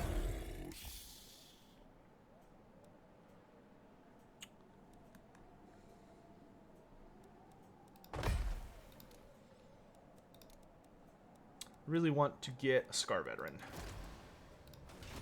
Oh, you know what? Oh no, I can't afford that. Oh my gosh, look at all these things I have access to now. I can get Blessed Croxagors, Horned Ones, Temple Guard, bonus recruitment for a Slon, Blessed Pterodon's my kind of nice.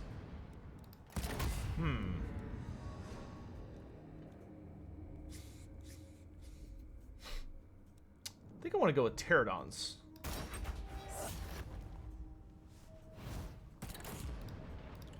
All right.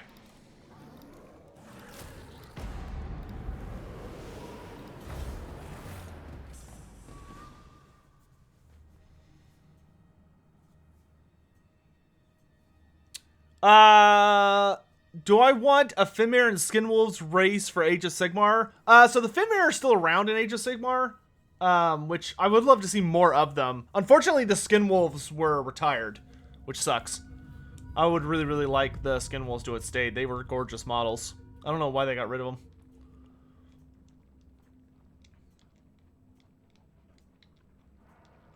Undertaker, yep, I do remember that. Yeah, Fimir are destruction now, though, not chaos.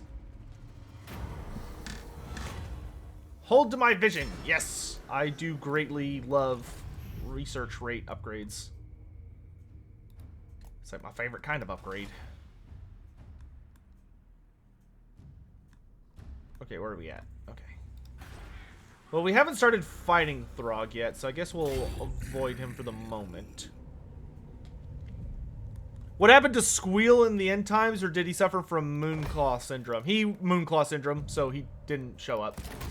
He did not have an appearance.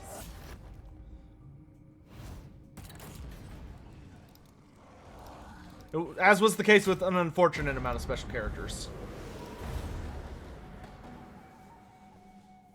Alright, Zernoff, have a good day. Thanks for coming by, man.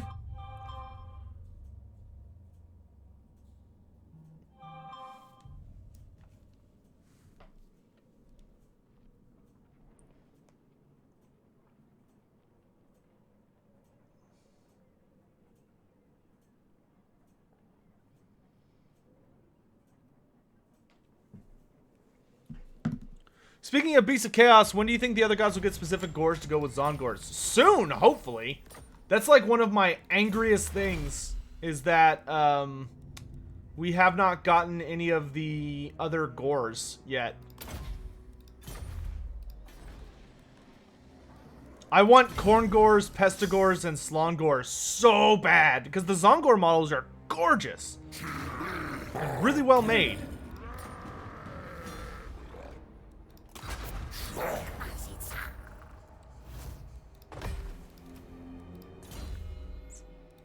Could get a Pterodon, but I think I'd rather have lower miscast chance. Alright, well, we're pushing Wulfric back pretty hard, so that's nice.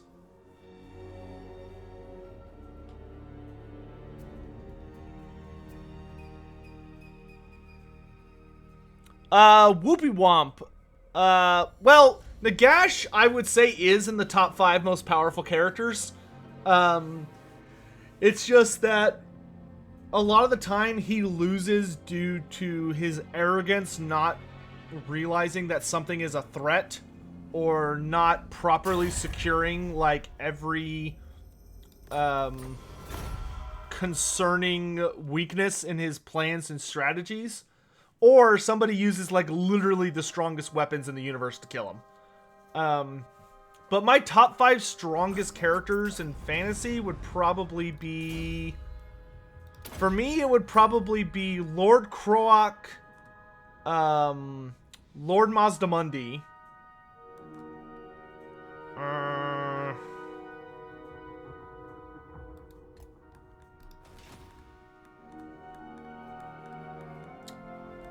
Archaon, in no particular order, I should say. Archaon Everchosen.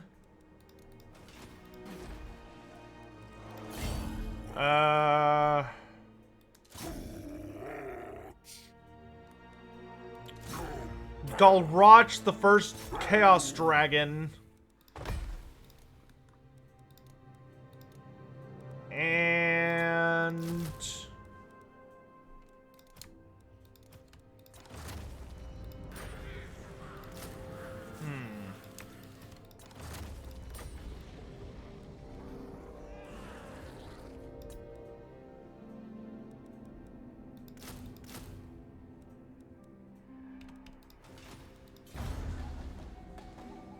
Nagash would probably be the last one.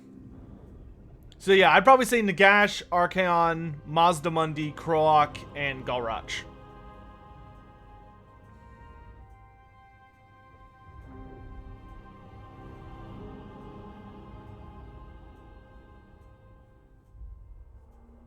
Which Seraphon / Lizardman religion do I like the most? Fantasy / old ones in Sotek or AOS and just Sotek? So far, I prefer the Warhammer Fantasy culture / religion of the Lizardmen, but that has, I think, more to do with the fact that the Age of Sigmar side of it has not been fleshed out yet. That's probably one of the things we know the least about, is the like the actual religion and culture of the Seraphon. Because when they released the first Seraphon book, it was literally like one of the earliest books in Age of Sigmar, so there was a ton of stuff left out, and it was like very bare bones and to the point. Like it did not have a lot of fluff, which sucks because like fluff is what I care about primarily. So I would say in that instance, I definitely prefer the, I definitely prefer the, fantasy version. Yeah. I'm hoping the new book will change that. I will say, though, I do prefer Seraphon on the, to the extent that I love that Seraphon are aggressive. Like, the Seraphon actually go places and talk to people and make alliances and attack places. Like, my biggest gripe with the Lizardmen from Games Workshop is that the Lizardmen didn't do anything. Games Workshop just had no idea what to do with them. They make them out to be this, like, hyper-powerful faction that are basically the guardians of the planet, and they never do anything. Ever.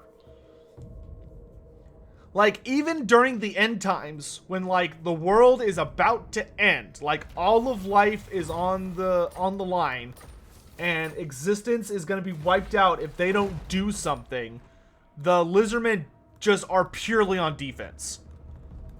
They do not even get remotely involved until it's, like, too late to do anything.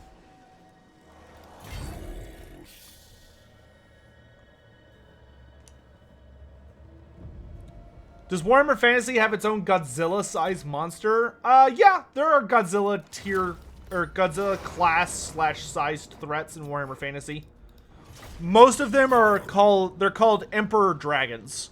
Or they're Emperor class dragons. But Aminar is very big.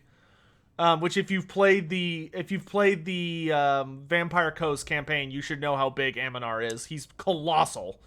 Thunder Lizards are like Stegodon-ish creatures that are so large that if they walk through a Lizardman city, they'd wipe it out.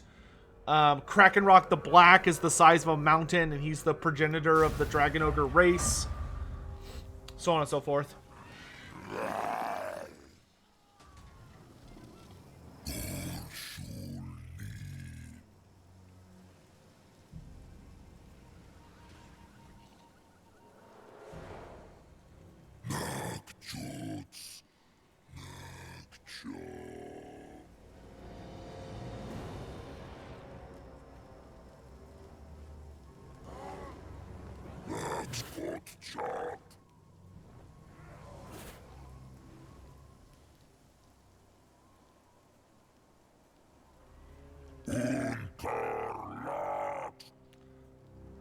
I will say, Nakai does get across a lot with very few words. So, you know, kudos to him for that.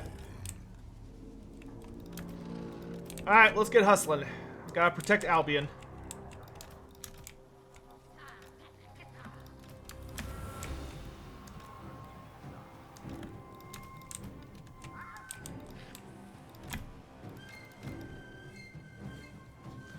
If I've never played a Lizardmen Vortex campaign, which Lord would I choose? I think the most fun Lizardmen Vortex campaign is Gorok. Gorok has a stellar campaign that is kind of a power fantasy because you get Lord Croak right at the beginning. You just join him immediately to Gorok's army, and it's a very fun campaign and lets you just really enjoy playing the Lizardmen. I would say that if you're looking for a little bit more of a challenge, but still want it to be like a relatively, like, I'm playing this faction for the first time experience, then I would go with Mazda Mundi.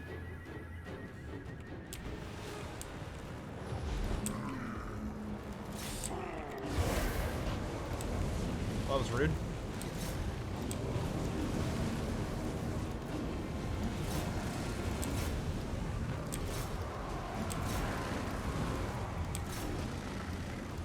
Alright, let's chew them up, lads.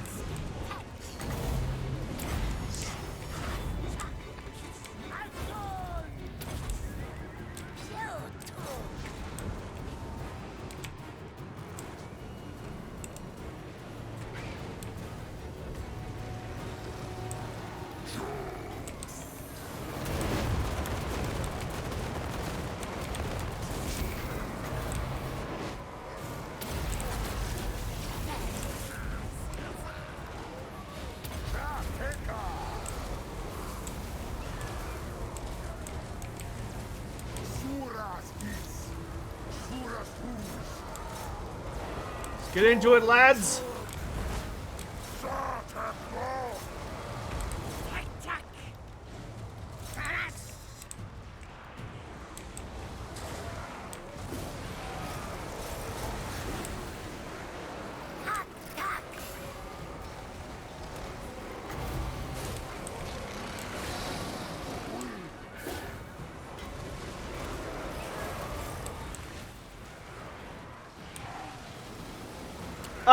Virulus, yeah. Any races you own from the first game, including the DLC races, you can play in Game 2. And they're actually a lot better in Game 2, because in Game 2, a lot of them got free updates as well. So, like, the Dwarves have a rune crafting system now. The Empire has a completely new system. The, Vampire counts have bloodlines now, so you can get, like, different kinds of vampiric lords. All sorts of fun stuff.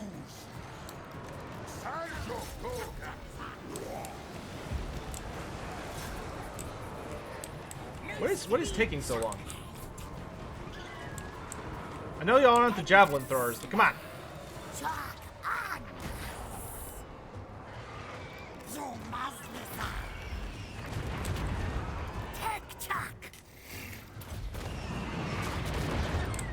Let's get that thing offline, yeah?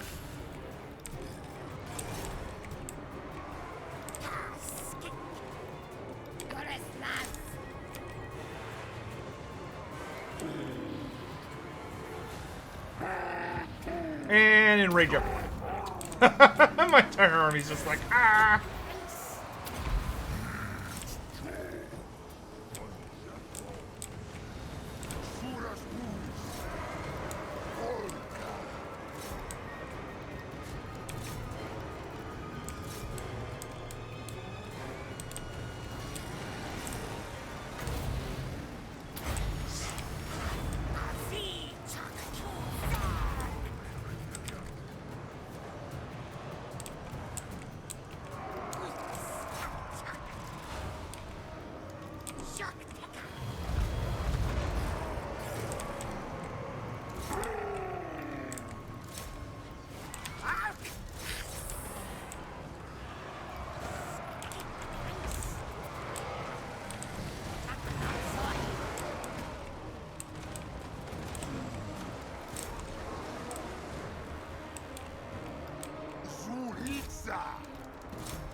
Funky Cold, this is just one of the item battles for Nakai.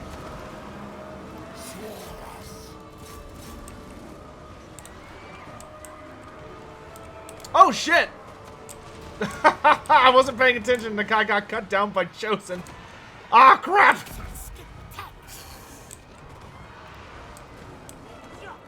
Freaking Chaos Knights, dude.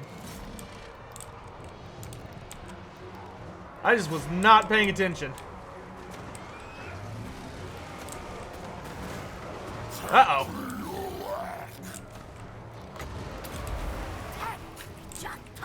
Gonna fall back out of this mess for a second. I thought the battle was over. I stopped paying attention. Alright, everybody return to the front. Stupid ass Chosen. Yeah, y'all just stay on them. We need to lure this Chaos Lord into a bunch of Kroxigors.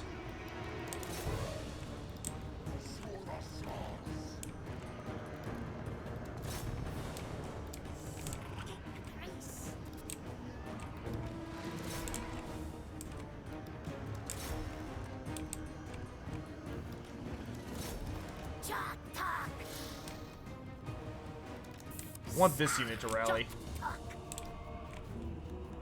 And these units. Millions to me!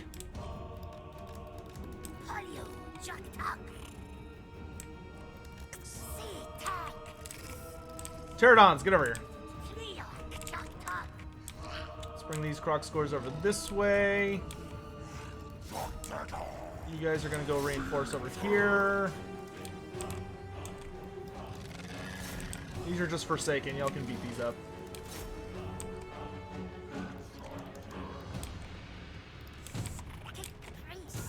Get those knights out of here.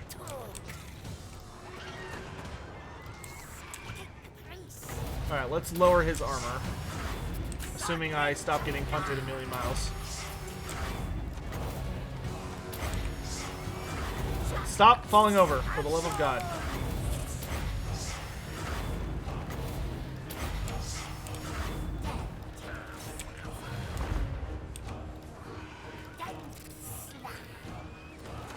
Mow 'em down, boys!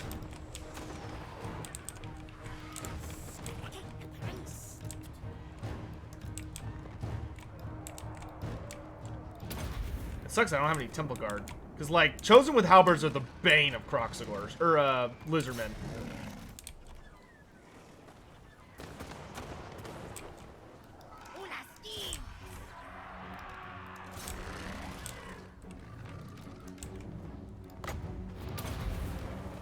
You. Rally to me.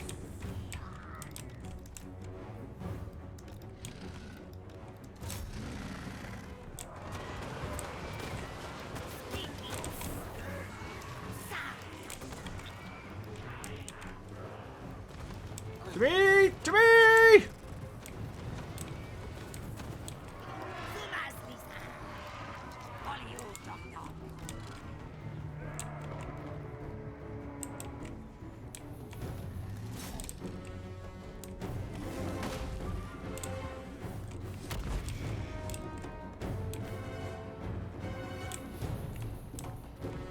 Alright, they're broken.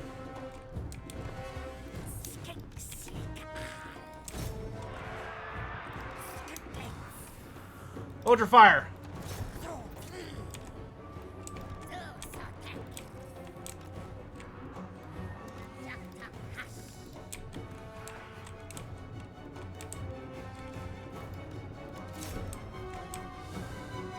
Alright, Chaos Lord is defeated.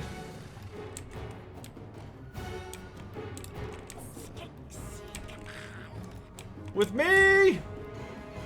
Into the water.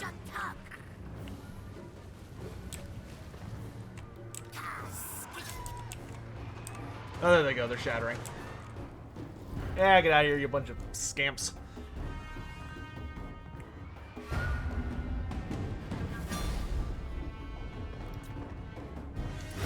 Well, Nakai would have been fine if I had been paying attention to him. I just assumed he was fine, because I was just like, oh, he'll chase off the Lord and be fine. And he walked into a big old freaking honking unit of Chosen with Halberds.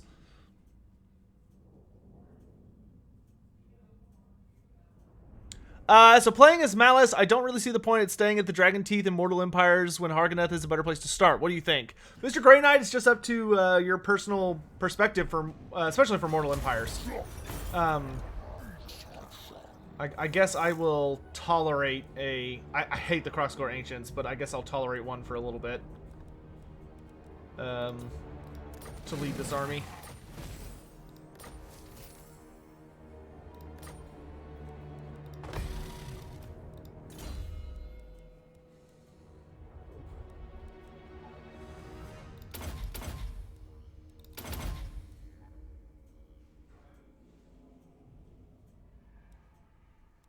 Man, look how crappy his melee defense is. Jesus Christ.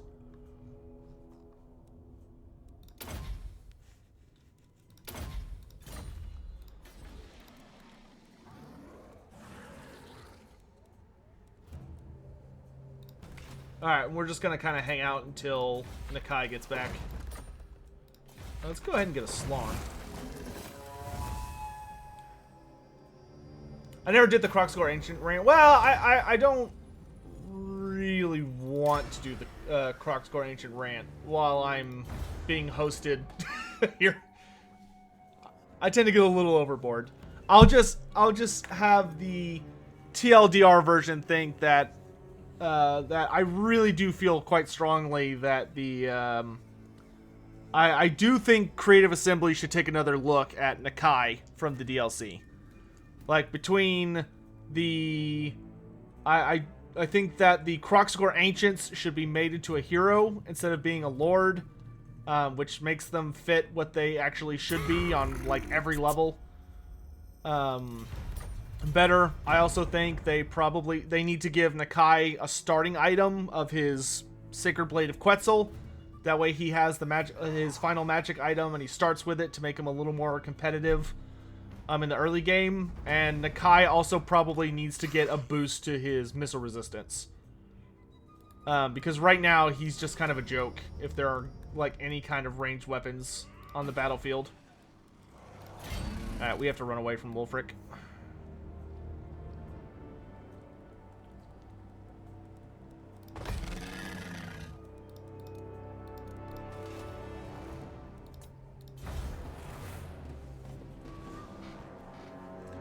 Loremaster Sotek, what new death races do I want for Age of Sigmar? Oh, dude, I don't know. I mean, they've covered almost everything I can think of.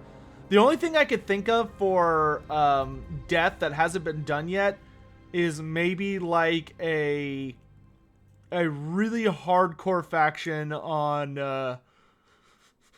like the you know what we need for Age of Sigmar is we need like a really hardcore vampiric book. So like a just like hardcore Soulblight book. Because Legions of Nagash like has vampires in it, but I feel like we really could use our own full on. Oh, that's why my melee defense is absolute trash tier. I have attack rather to defend on right now, but still.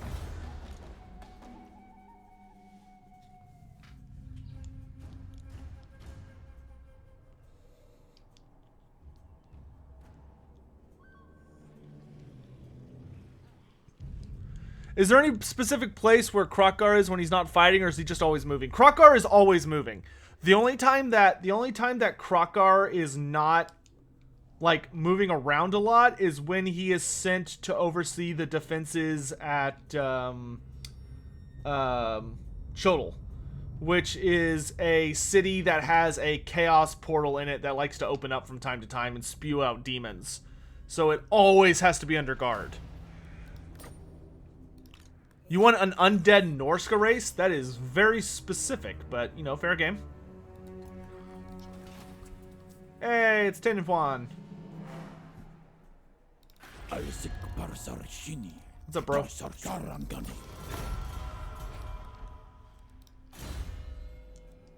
Our priest leveled up. Arcane Conduit. Yes, finally.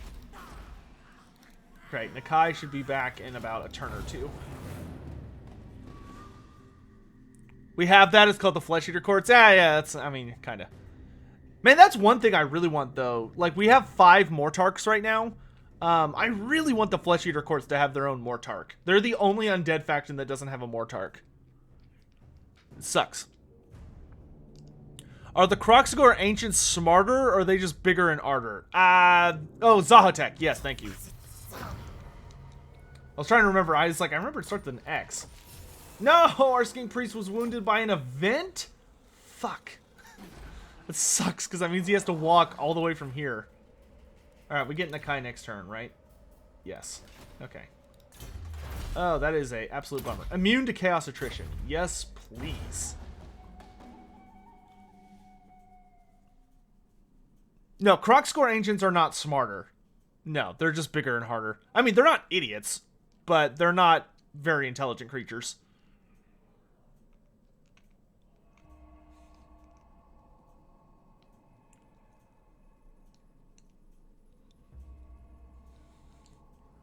Kroxigor Ancients should not be leading armies. I will tell you that, though. Not unless it is like a truly desperate situation.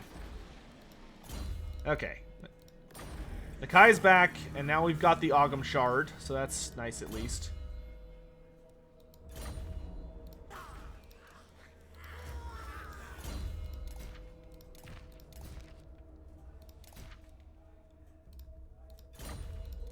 What time is it? It is... Oh gosh, how long did I tell them I was going to be streaming for? 12, 1, 2... Okay, we're doing okay. We're doing okay on time. I think I'm streaming for another hour, roughly, if I remember right. I'll double check it in a minute just to be safe. Cheaper buildings. Let's go up to here. Okay, Nakai's back, so we can get back to focusing on Wulfric. Speak of the devil, and he shall appear. What's up, bro? No. Sotek, wouldn't the other Trickster Shard be better on the Skink Priest than on Nakai? I'm leaving it on Nakai right now, Kiro, because the other Trickster Shard does have a fairly short range, and it lowers magic resistance, so if I keep it on Nakai, he is likely to be where I'm casting the offensive spells, and he is also where, he is also next to my Sacred Kroxigors who do magic damage.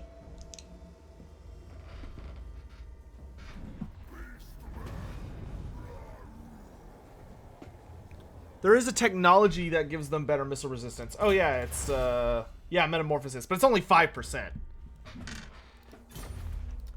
And when I say something like, I think Nakai needs better missile resistance, I do generally mean that more for multiplayer than anything. If Nakai did have the Sacred Blade of Quetzal, what effects would it have? I would say it would give him magic damage, first and foremost. Then I would probably say it would, I would probably have it be an activatable ability. But like for campaign, I would say probably give him physical resistance, because the point of the blade was usually that it buffed his toughness, because it was the weapon of the old one that is most famous for being the shield for the Lizardmen. So I would say it should maybe grant him like physical and or maybe just physical resistance, magic damage, and then maybe it could have an active that gives him like a...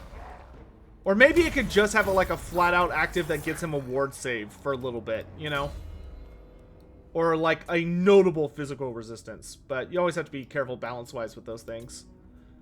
I don't think it would necessarily be like a high damaging weapon. It like might increase his melee attack or weapon strength by a little bit. But like Nakai doesn't need more weapon strength and melee defense primarily. He needs other stuff.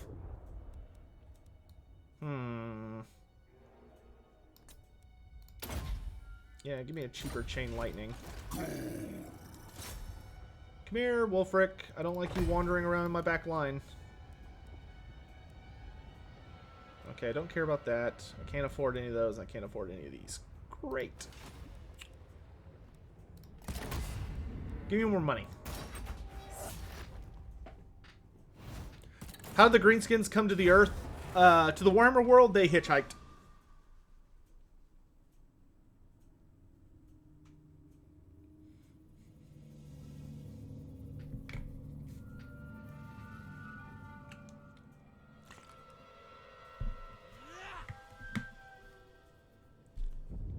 Terror for all Croc scores is nice. Yeah, we'll get that pretty soon.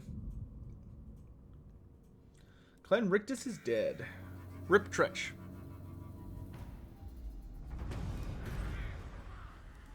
Yeah, I saw that the Van Heimlings took it back. That's okay though. We'll deal with that in a bit. I wish I had a way to improve my movement so I could catch this guy.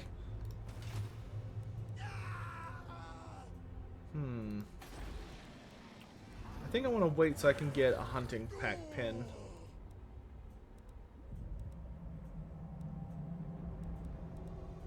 Yeah, that'll work. Is there any AOS orcs that could beat Grimgor?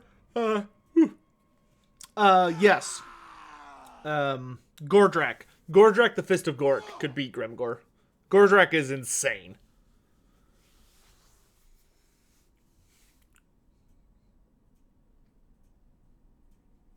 Ah, Kiro, that would be an interesting fix for that potential issue.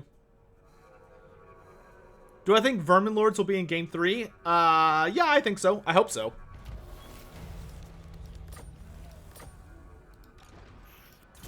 Stupid Skink Chief. Ooh, critical success. Well, nice job on that at least. Make yourself useful while you're here. It looks like this is taking me back this way anyway.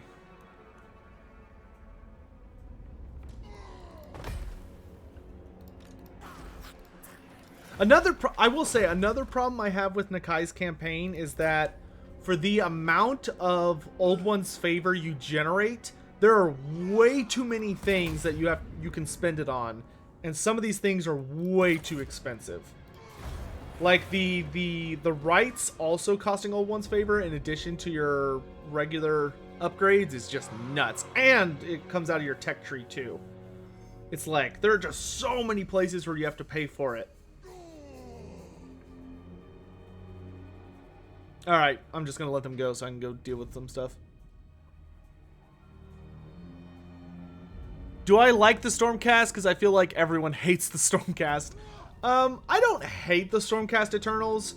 They're definitely not my favorite faction because I'm not a huge fan of their aesthetic. To me, they just look way too much like Space Marines, and that bothers me.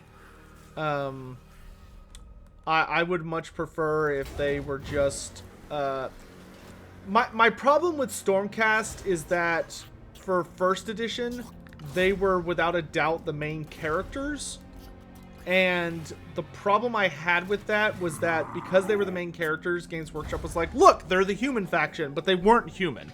There's nothing human about them, except for their appearance. They're like the opposite of humans. They're immortal, and they're just like, they're insanely powerful, and they don't give me that. One of the things I really valued about Warhammer Fantasy was like the Empire and Bretonnia giving me that awesome sense of like humans standing up to impossible odds and like somehow pulling it off.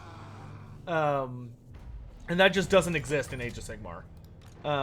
You know, they kind of threw us a bone with the free cities, but the free cities cut down the Empire roster by such a hilarious degree that it's almost insulting. And just myriads of other issues. That being said, I can appreciate the Stormcast Eternals from a story perspective. I have read a lot of Age of Sigmar books, many of which focus on the Stormcast Eternals. And I actually do enjoy a lot of their stories because they do. Games Workshop did pose a nice question of, you know, yeah, they're immortal, but every time they die, they lose a piece of themselves. And they can turn into monsters if they lose too much of themselves and stuff like that. Is Lord Croc in Age of Sigmar? Yes. Total War streaming Total War? Yeah, I know. They never do that.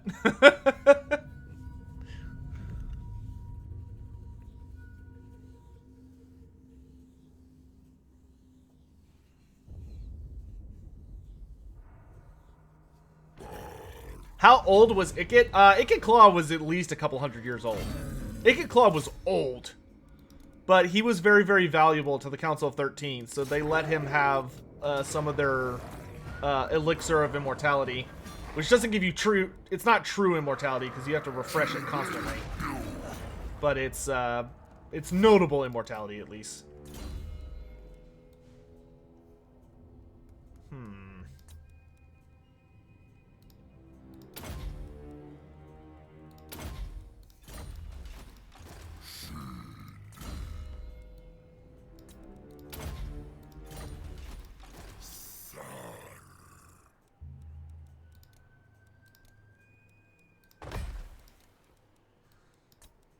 Ooh, give me those hunting packs.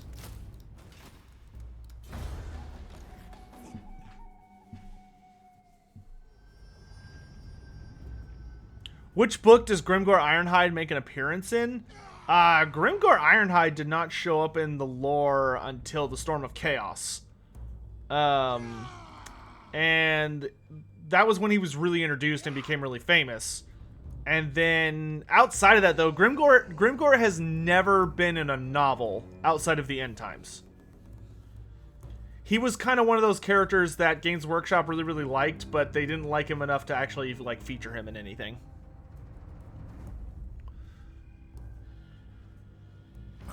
Travis, it's totally cool if you like the Stormcast. I encourage anyone that, like... If anyone's interested or is thinking about looking into the Stormcast, I mean, they have a lot of really cool lore and stories and models. And you can build your army to a pretty absurd level of customization by playing Stormcast. There's a lot of good things to them. They're not for me, just because they remind me too much of Space Marines. But I will never, like, give anyone side-eye for liking them. You like what you like, man. Nothing wrong with that. Are the Council of 13 similar to the Skeksis from the Dark Crystal? I have no idea. I've never seen the Dark Crystal. It's on my to-do list because I know Netflix has been like redoing or like adding on to it. And I've heard good things. But I've never seen it myself.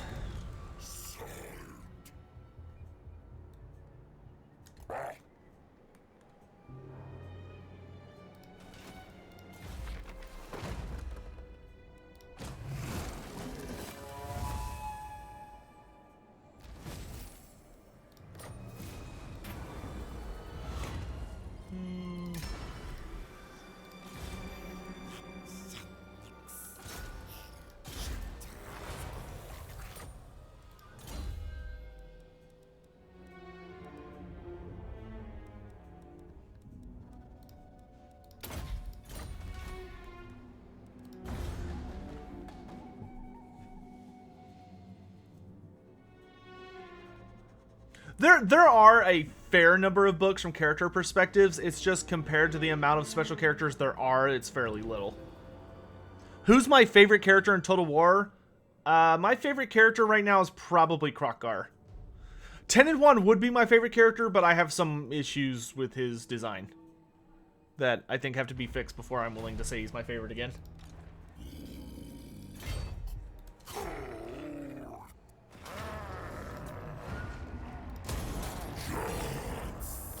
Oh, the Veneheimlings are dead. Yes. I am very okay with this. Okay, let's get this up to full.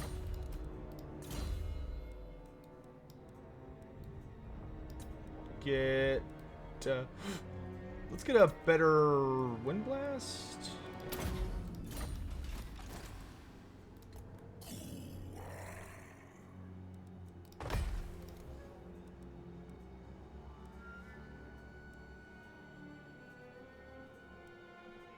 Let's upgrade the Swords building.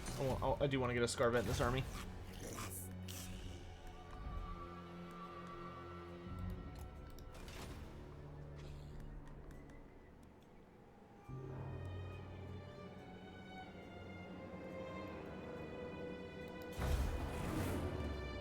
Do Lizardmen have a winter unit? No. The Lizardmen do know how to use magic, though, to protect themselves from things like cold weather.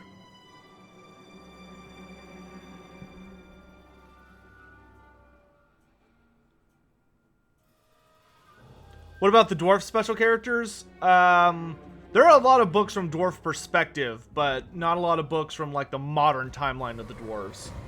The only ones where you're going to see a lot of dwarf characters are... Queek Headtaker's novel actually had a fair bit of the book focusing on Thoric Ironbrow, which was pretty awesome. But then you also had the likes. Let's actually go out to sea. That way, I'm not taking constant attrition damage.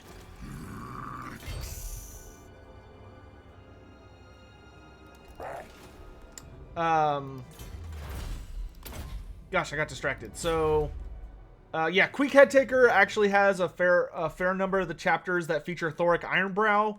And then outside of Thoric, you also have Thorgrim's, or the novel Thorgrim, which is from Belegar's perspective and Thorgrim Grudgebearer's perspective. And then there are a lot of non-special characters, but notable dwarf characters in the lore. Like you have Grudgebearer, which is by the perspective of the dwarf king of Zufbar, and also features Ungrim Iron Fist. And stuff like that. Do the Skaven actually understand that they're a chaos race? Yes. The Skaven do understand that they are a chaos race. Yeah.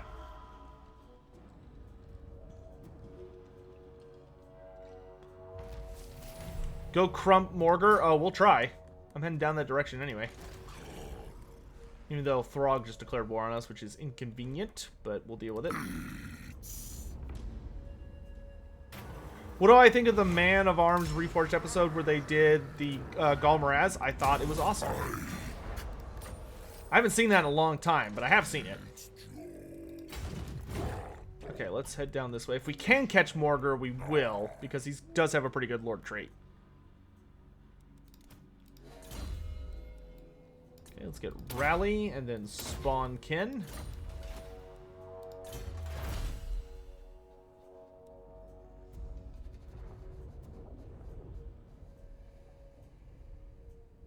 That's such a goofy one. This 400-point one where it's like, your characters are immortal. It's like, but I could just take the immortal trait, can't I? Like, what? Okay, let's make our buildings cheaper.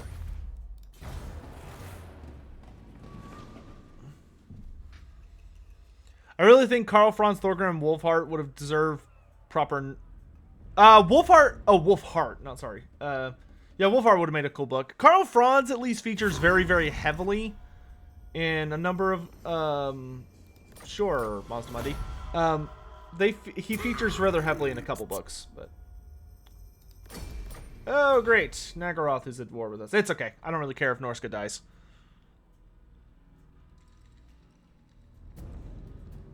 Do I think they should add a feature of the Skaven where at least those on the council are never truly defeated and come back with a vengeance? I'm not sure how that would be implemented precisely. What is my favorite race in Age of Sigmar besides the Seraphon and Nighthaunt? So who's my third favorite? My third favorite race in Age of Sigmar is probably the Beasts of Chaos. I do really like Beasts of Chaos. I want to find Morgar. Where did you go?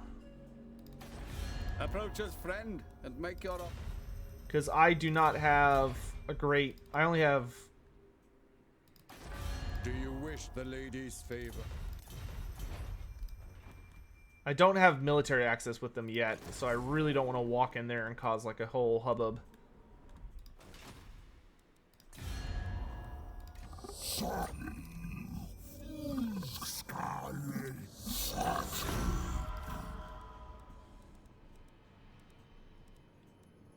Alari, children of the Old Ones, you are most welcome. I will use my gifts. Not one Druki. I kneel before Eotlir's tomb. Will you bow beside me? Yes. Defender of... Welcome. Time is precious, so please make your request. I will see to it. Start getting the good guy alliance up and running. Except for the Hunts Marshall's Expedition. Those guys are jerks. Just finished reading The Fall of Altdorf, and man, that was a good read. Yeah, Fall of Altdorf was a lot of fun. It's sad, but it's fun.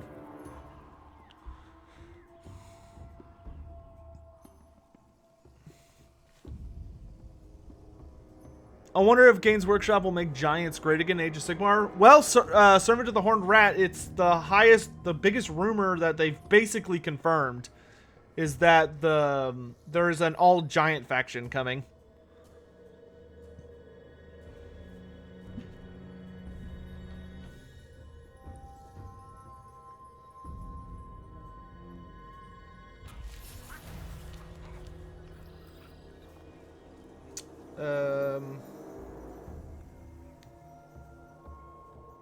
Real quick, let me check how long.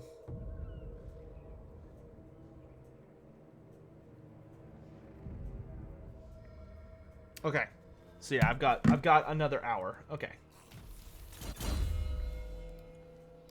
Yeah, so you could get immortality on your characters. So I don't know why you would. I mean, I guess it's like, oh, you save a skill point, but it's like heroes already struggle to spend all their.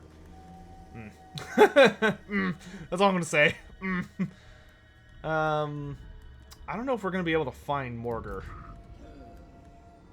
And we could try, but it's gonna be difficult. I mean, I guess if I can't find him down here, I could always just go up here. By Sigmar's will.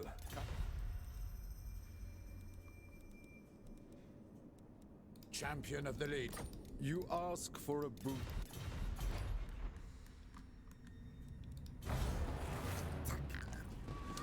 Sotek, what do I think of Thankful not having quest battles for legendary items, but instead having to do quest battles to get a new, better Bone Rippers? That would be really funny. I don't know if that would work very well, because that would probably be like a weird system of why would you bother doing the first quests if you could just wait until you're a high enough level to do the last quest.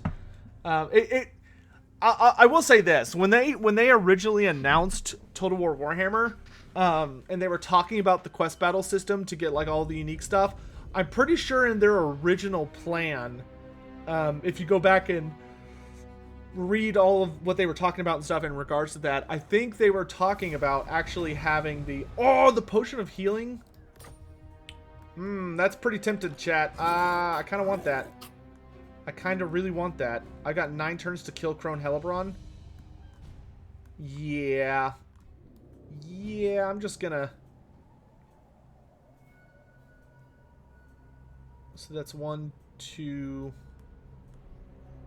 1, 2, 3, 4 turns. That's at least 5. We're gonna go pay Helebron a visit. Personally, I don't think that would work very well. Because I think that's why CA originally didn't do that in the first place. Because I think in their original plans, they considered having a that all of the like legendary mounts would would require a quest battle, which I think for good reason they decided that was probably just too much of a hassle. Are the Mortal Realms in Age of Sigmar just populated by everyone? Yes.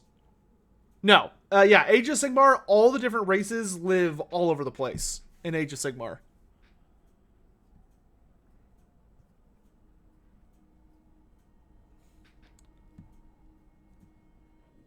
That's a nice meme, Fez Waller. I'll take a free Scar Veteran. Don't mind if I do.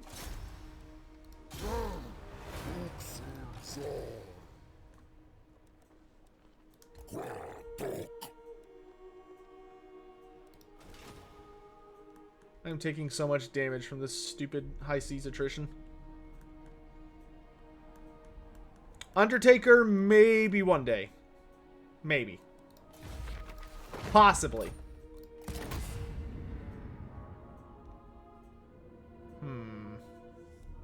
I wouldn't mind some line of sight right now, but I think I want to save up a bit more.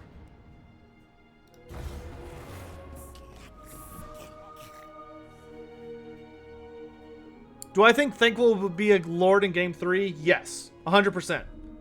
I do not foresee any possibility where Thankful is not a playable Lord in Game 3. I think that is 100% guaranteed.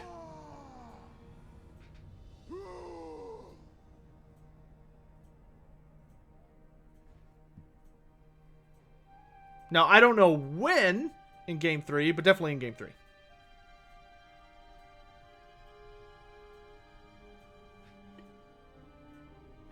A lot of people really want Thankful. Thankful is kind of amazing.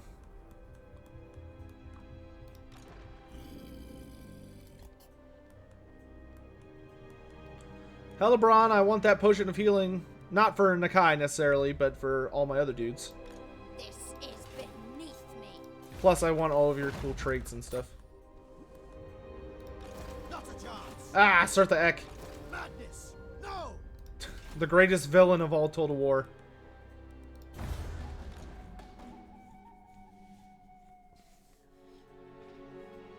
Hey, Hugh, what's up, man?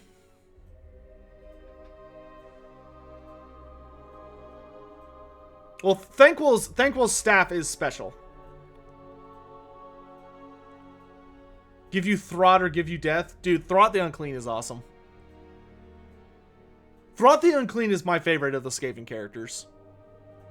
Where will Thankful be located? Pfft, somewhere in Game 3? I don't know. I don't know what the Game 3 map is yet. I have to know what the Game 3 map is.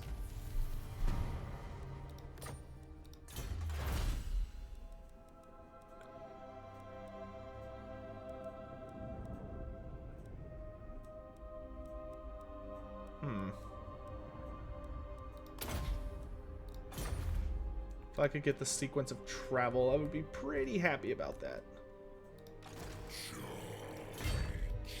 Alright, Hellebron. Your death comes. Oh, she was trying to ambush me? Look at her being all sneaky. She's got her cauldron of blood. Yikes. Alright, chat, let's do this.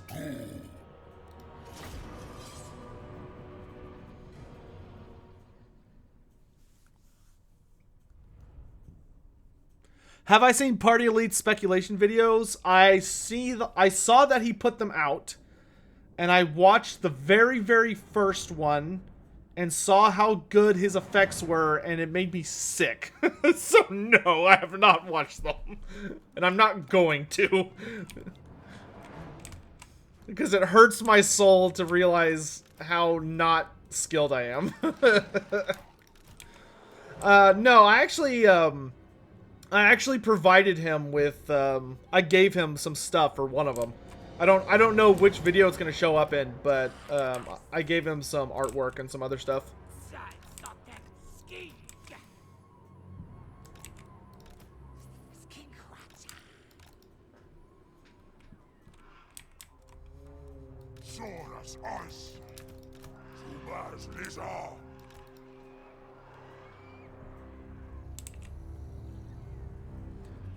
Has anyone in the lore ever tried to connect Cain and Khorne as the same deity? Yes, that is a super famous theory, that Cain and Khorne are the same person.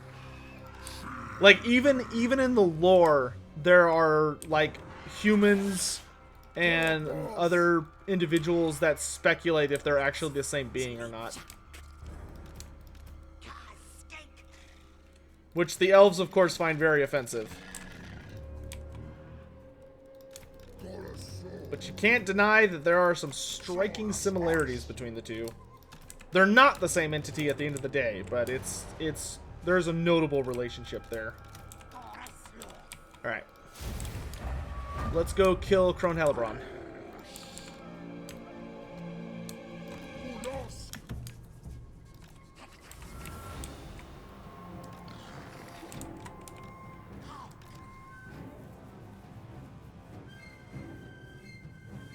What's so good about Throt the Unbait? The Throt is the Clan Molder special character. So Throt's entire thing is that he is like the master beastmaker. He's got 3 arms, he carries like this really crazy whip, and then he's got this really nasty weapon that specializes in decapitations. He also he regenerates, which is really, really powerful. And he suffers horribly from the Black Hunger, which is something all Skaven suffer from. Which is basically that they just get the munchies to such an extent that they will result in cannibalism, because if they don't, they will literally die. and he's a very powerful character in his own right.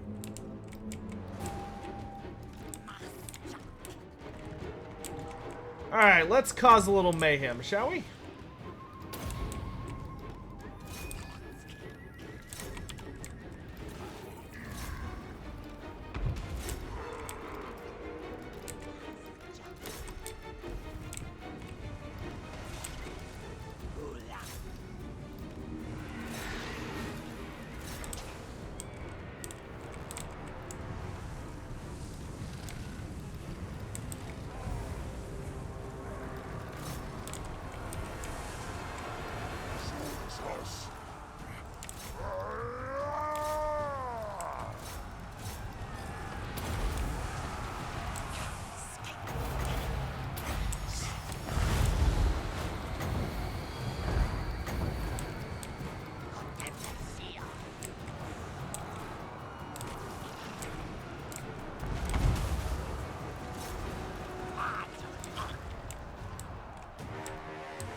Hey, Shades, heads up! Ooh.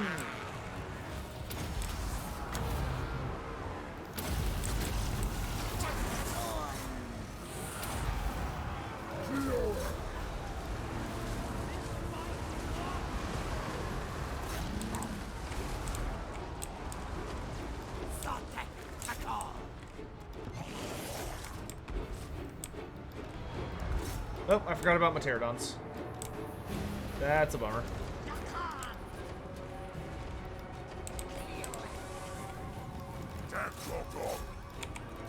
Good work. Let's take out those ranged units.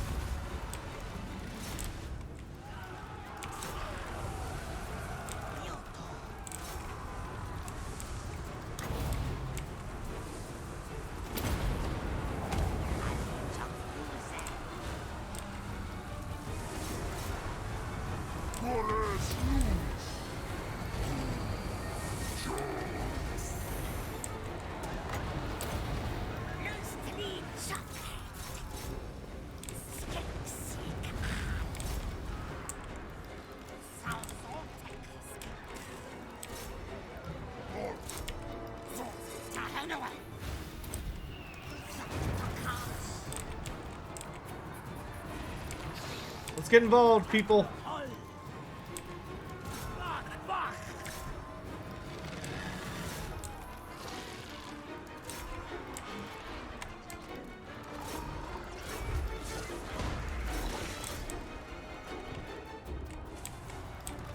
Don't stop chasing. Come on.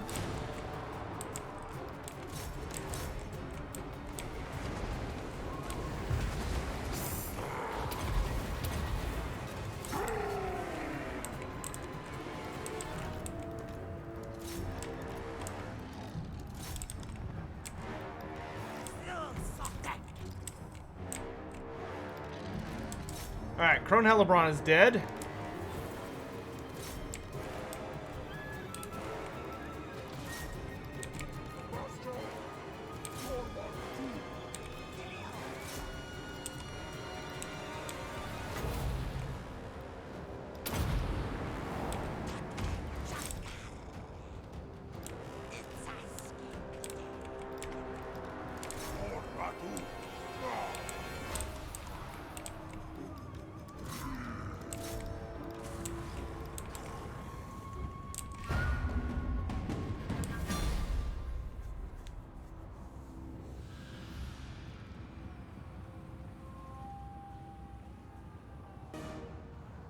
Yeah, Dark Souls world.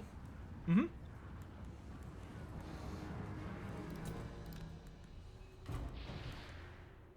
Yeah, he's too fast. Who is Galmaraz? Galmaraz is the Warhammer. It is the Warhammer that the setting is named after, and it's the Hammer of Sigmar that's currently wielded by Karl Franz.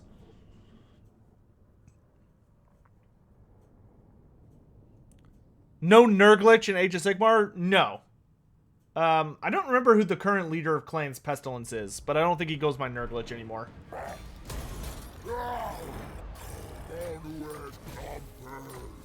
The night after. Woohoo! Plus 20 armor piercing, plus 5 melee attack. I will take it. And then we're going to give the potion of healing to one of our fighter characters. Give me that.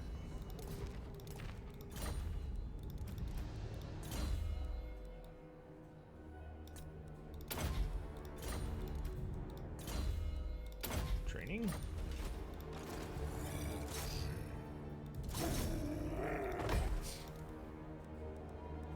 Level 5 Horde. And Temple Guard. And Ancient Salamander. Nice.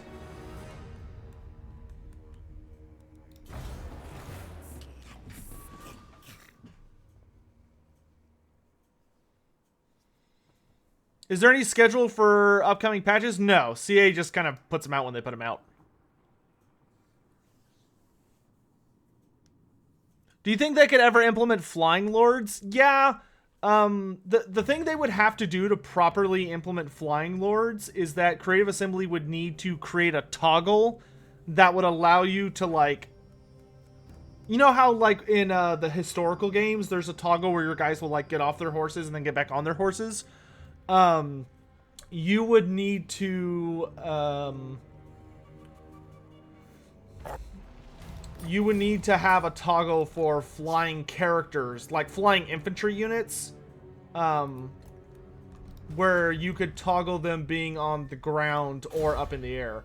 Because the problem with a lot of factions is that they cannot properly defend a character if they're up in the air. For instance, if you had Sartorial, for instance, if Sartorial was legitimately a flying character, he would just die, like, on a very regular basis. Just because there would be no way for Chaos to protect him other than, like, Manticores, you know? Or if Malagor could fly, then the only thing the Beastmen could protect him with would be Feral Manticores and Harpies, which wouldn't necessarily be great.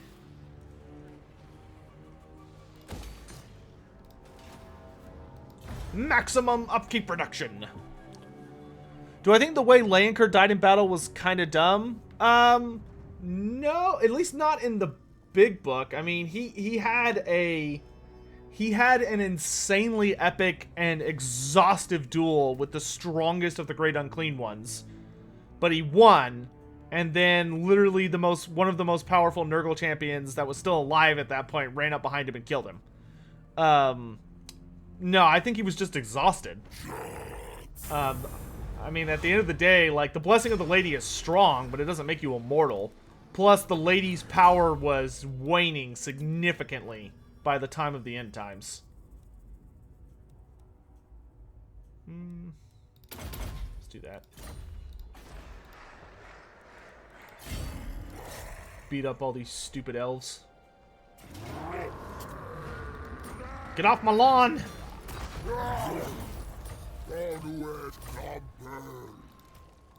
This is my territory.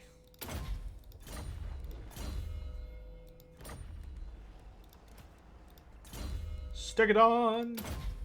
You know what? I'll just wait for an ancient Stegadon. I'd rather upgrade my magic some more. Actually, let's get missile resistance, because we're going to need that by the time we have a Stegadon mount. After him. Did I notice that Norsca, the Bearsinglings, were seemingly replaced on the Goromadni on the New World map? On the Old World map. You talked about on Casthammer. What are my thoughts on that? I don't really have any big thoughts about it. I mean, when you mention it, they're also the Goromadni tribe in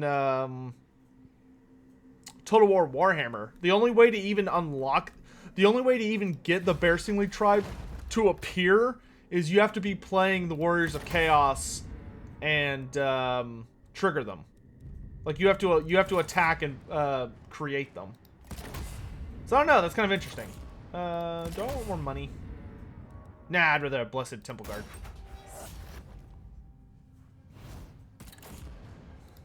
Because I wanna phase out all the Saurus in my army for TG.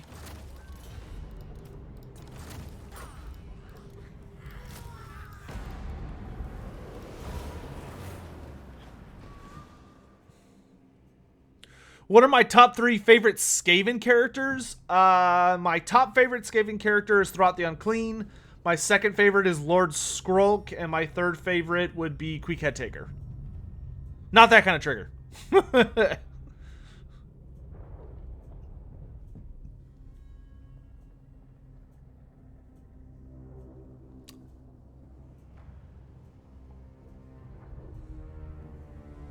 Do I think the way Skrolk went out was appropriate? Yes. Though, well, no.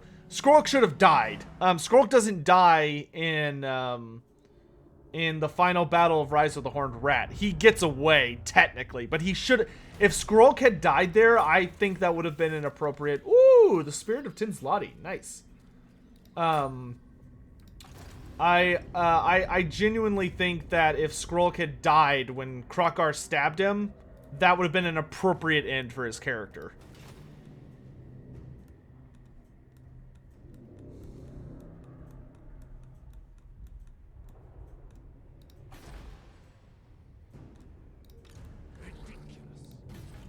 Man, so many Dark Elves.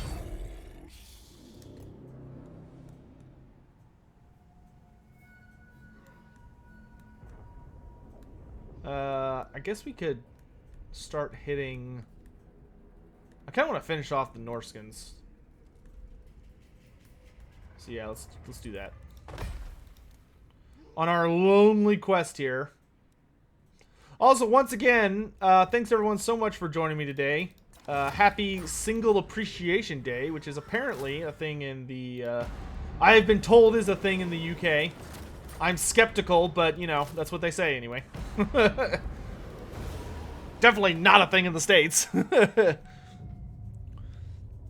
What races are in the undiscovered eastern world of Total War? Well, you have Nippon, which is just Japan, with all Japanese monsters and people and stuff. You have Cathay, which has all the Chinese legendary monsters and stuff. You have Koresh, which is kind of just the southeastern places like Vietnam, like all those southeastern jungles in our world are kind of combined into one place. Which the only race we really know about there are the Snakemen of Koresh, which the Snakemen are a chaos race. They're very similar to the Famir. Outside of that, you have... you have End, which is India, and would have all of their, you know, legendary mythological creatures and such, but Warhammerified. Along with, we know that there are Tiger Beastmen, though the reports on whether they are good guys or bad guys is confusing. Do I like the Caratron Overlords? Yes. I would not play them, personally, and I do hope... But I do like Steampunk Dwarves. The only thing I hate about the Caratron Overlords is their special character. I think their special character is idiotic. Because he wears a top hat. And it just looks dumb. He looks like the Monopoly Man. What's the estimated strongest power? Cathay is easily the strongest nation of the Eastern Realms. Cathay is very, very powerful.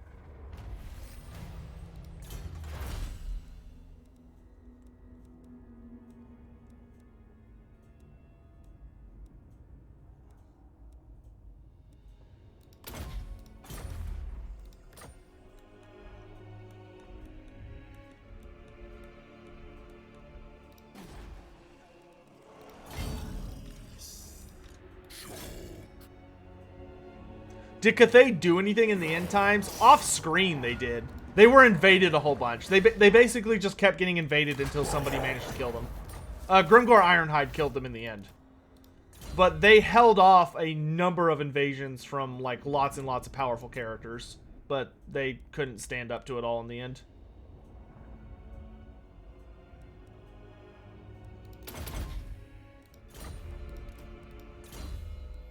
Because it was just relentless.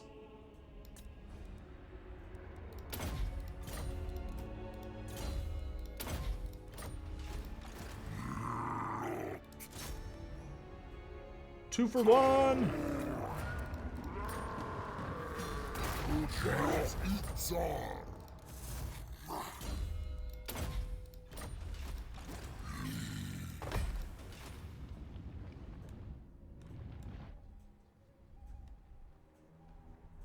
guess let's go this way for the moment.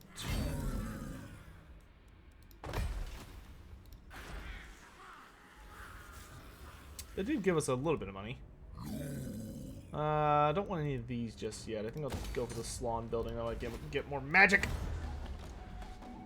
How powerful were the Sky Titans at the height of their empire? The Sky Titans were they weren't necessarily a powerful empire. They were more of really powerful individuals who were very intelligent and skilled. Like, they were some of the most technologically advanced. They were one of the most technologically advanced races in Warhammer Fantasy at the time of their death, which was like over 1,000 years ago. Like well over 1,000 years ago in Warhammer Fantasy. Do I want an Empire-like race in Age of Sigmar? Well, yeah, definitely. I mean, we have one. It's the Free Cities. But I would like someone that's more of a spiritual successor to the Empire, as far as being like a full normal human faction. Why am I up in the north? Because when you play Mortal Empires and you're playing Nakai, you start off in here in Albion, so I'm just attacking the nearest area. Plus, I have to kill Wulfric as part of one of my objectives, so I'm just probably gonna fart around here until I kill Wulfric and then peace out to a different continent.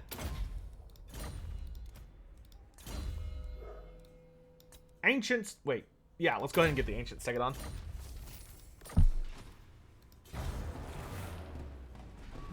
What are Sky Titans? The Sky Titans were the original version of the Giants. And they were much bigger and stronger and wiser. They were very intelligent. They had advanced technology. Like they had, they designed like their own cannons, which were more, for them, were more like handguns. But ogres use them as cannons. Why were they called Sky Titans? The reason they were called Sky Titans is that their empire in the Mountains of Morn, each of them had their own citadel at the top of various mountain peaks. Like, that was the only place they lived. Where at the very, very peaks, they had these massive fortresses. And they all lived alone. They were very... they were not... It wasn't that they hated each other, it's just that they preferred to be alone. So they all lived by themselves, but they each had these massive fortresses and such. And they ended up... but they were called Sky Titans because they were literally so tall, and they lived among mountains that their heads were like... they were just immense. That's where the... And they made up the sky. And they were the rulers of it in the Mountains of Morn. But the reason they died out was because they were so isolated from one another that when the ogres, because of some shenanigans, started going west, the ogres just completely overwhelmed them through sheer numbers. The ogres were very determined and kind of just went all in on trying to wipe out the Sky Titans, and they succeeded. One by one, they overwhelmed their fortresses through sheer numbers, and killed and ate all of them. The few, what little bits of the Sky Titans managed to escape, there were so few of them left that they ended up becoming, what we know as, giants today. Which giants are like horribly inbred creatures, which is why who are in constant agony because of and that's why they're like so awkward and they tend to trip and fall and stuff. How many Sky Titans were there? Probably only like a couple, probably less than 1,000. I kind of want to lure him away from this settlement because that's just a lot of stuff. Come on, fight me.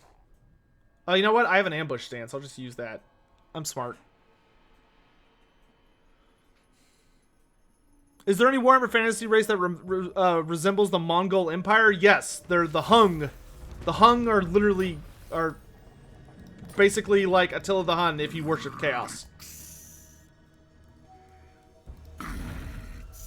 Okay, well, let's heal for a turn, and then we'll do ambush warfare.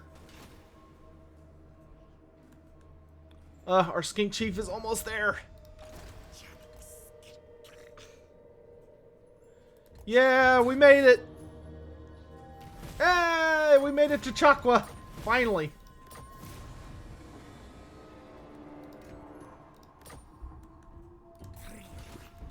Which means we can get Lord Croc now. And I can get my golden shards. Hollow makes me wonder if the new AOS giants will be more like the Sky Titans than Dumb Giants. Well, Hollow, they're called the Sons of... we know they're called the Sons of Behemoth. And they're from Hysh, which is the Realm of Light. Which the whole thing about the Realm of Light is that everyone who lives there has, like, heightened intelligence. Due to the way the Realm of Light works. So they're probably going to be more like the Sky Titans. Are the Norse the best at sea navigation / exploration? No, the Elves are. The Norskins are good at it, but not compared to the Elves.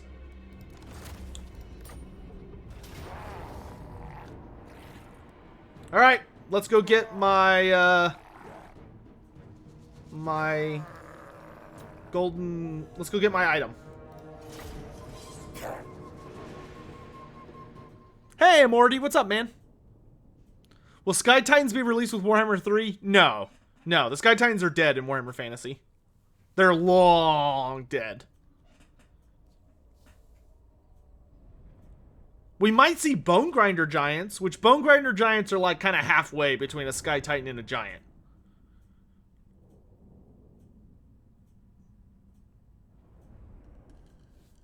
Oh, that is true. There is a Greenskin special character named Gatilla the Hunter, who's a Wolf Rider Goblin special character.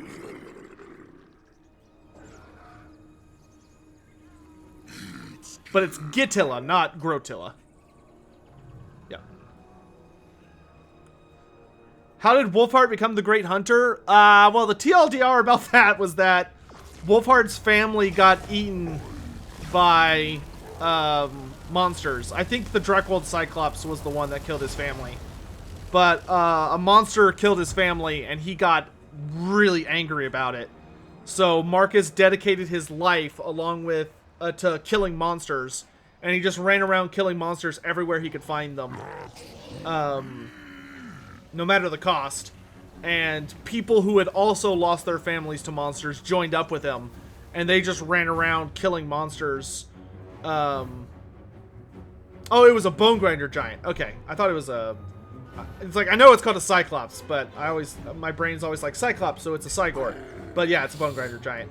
But after he kills it, he runs around killing other monsters for a while, and it eventually gets him the attention of the Emperor. And Karl Franz is like, hey, like, you should come be a member on my court, essentially. And he's like, no, my life is to kill monsters, and that's what I'm gonna do. Like, I don't give a damn about titles. I don't care about titles. I don't care about money. All I want is to kill monsters so that they never hurt anyone ever again. And the Emperor Karl Franz was like, all right, I respect that, but if you're not gonna join my council, then at least let me make you the Hunts Marshal, and put you in charge of my scouts. And he was okay with, and Marcus agreed to that. So so he got hired on, and he was put in charge of a lot of very important things. And he was given the Amber Bow at that point, as a sign of his office.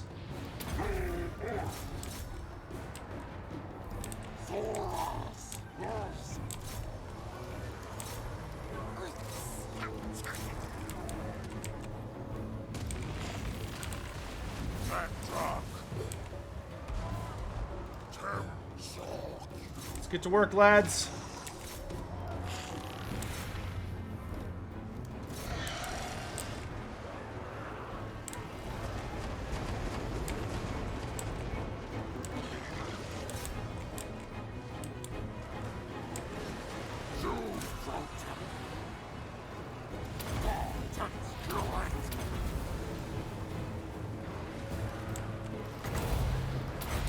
Go for some debuff action.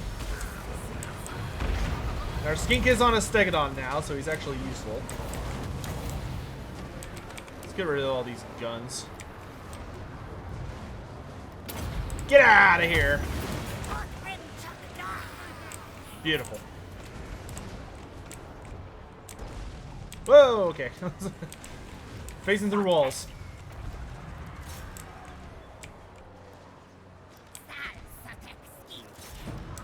Croxagors! Or everyone, just leave that thing. The salamanders and Razordons will kill it. Who wants steamed crab, chat?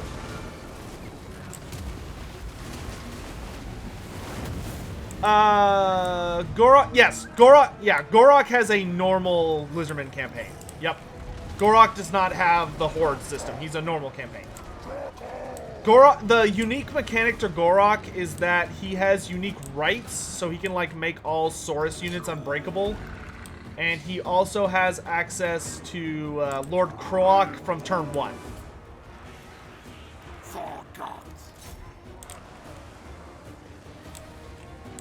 Alright, Lokhir Harkin has showed up. Oh, no, no, no! That Slon is in really bad shape. Okay, we have to protect him. Actually, Skinks and shooty units. Get your asses down here.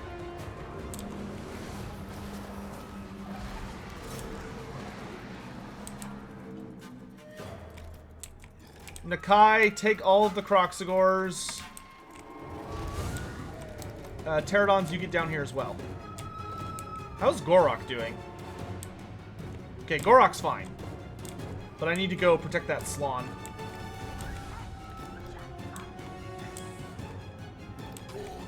Divide and conquer, lads. Divide and conquer.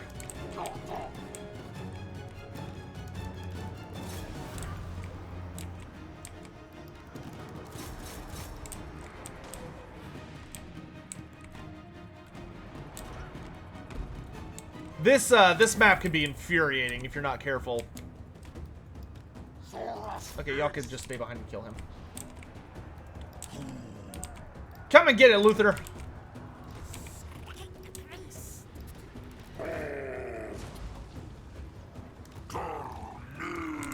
Where is he going?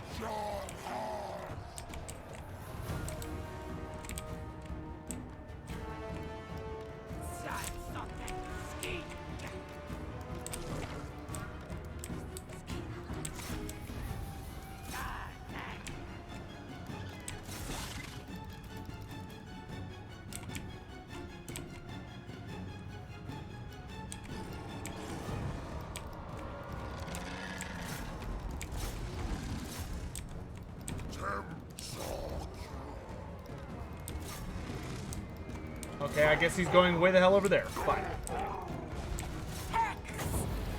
We got work to do. Let's get to it.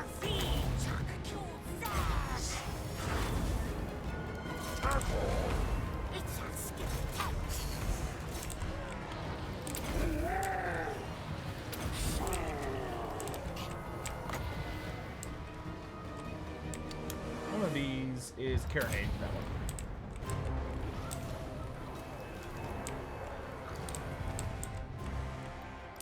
Make absolutely sure we've secured this Slon. Okay, we have.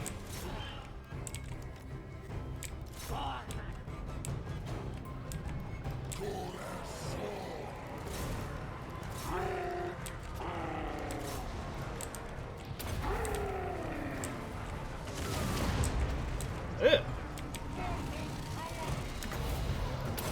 Suck on this.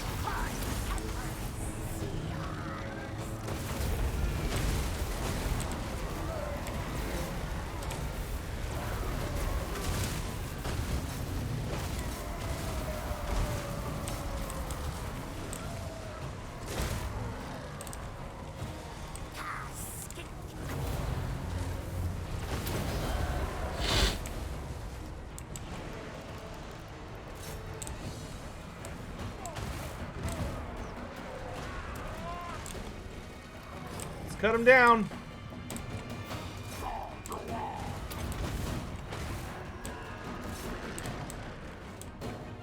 Alright, looks like we've got the overall battlefield under control.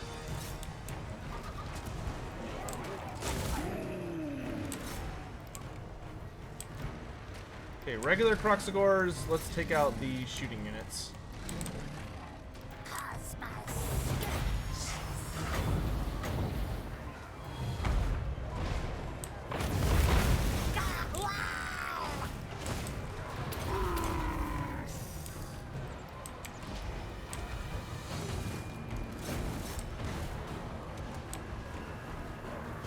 This doesn't look like a tournament. Nah, the name on YouTube is wrong. Because there was some oops that happened. Don't worry about it. I'll fix it in post. Tournament was yesterday. We did have a tabletop tournament yesterday for Total War Warhammer, which if you want to see that multiplayer tournament that I hosted, you can actually find that on my YouTube channel. The VOD is up, and it's 2 hours of glorious multiplayer action with a unique rule set that I explain ad nauseum during that. So if you want to check that out, please feel free.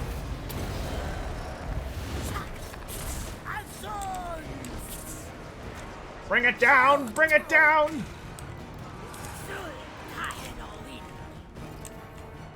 Pterodons, go deal with Harkin.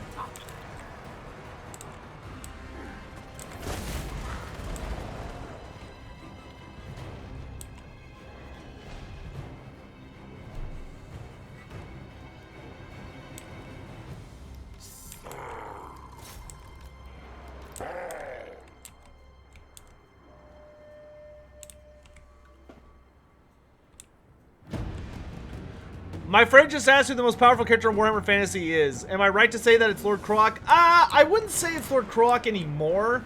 It was when Lord Croak was alive, but being dead, probably not. I would say the strongest character right now is probably Lord Mazdamundi. Do the Lizardmen have a concept of honor? Not among themselves. The Lizardmen are honorable, but they don't think of it that way. That's just how they are innately. To them, it's more like to them being dishonorable is not a choice. That's not something that they can do. Or would ever consider. I mean, I guess they could do it if they thought about it, but that's not something they would think about. You have to remember that they're engineered on a genetic level to do their jobs. What do giants think of each other, and what do they do when they meet each other? Well, if it's a male and a female giant, they'll probably make more giants. But outside of that, for the most part, I would say that giants... I don't think get along is the right term, but giants tend to tolerate one another. But it's very rare to see more than one giant in the same place. Due to the issue that giants are very large and they require a lot of resources to like stay fed or have enough alcohol to stay continuously drunk, which is like one of the only things they care about, and stuff like that. So because of that, it's very rare to see them all in one place unless it's like a really big army of like greenskins or something that is large enough that they can actually handle having that many giants.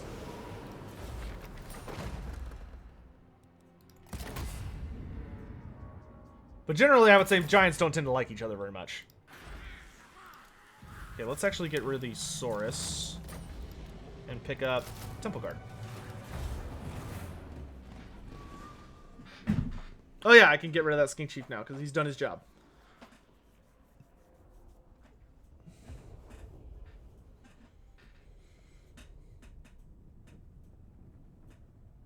What Ogre Legendary Lords do I think we'll see in Warhammer 3?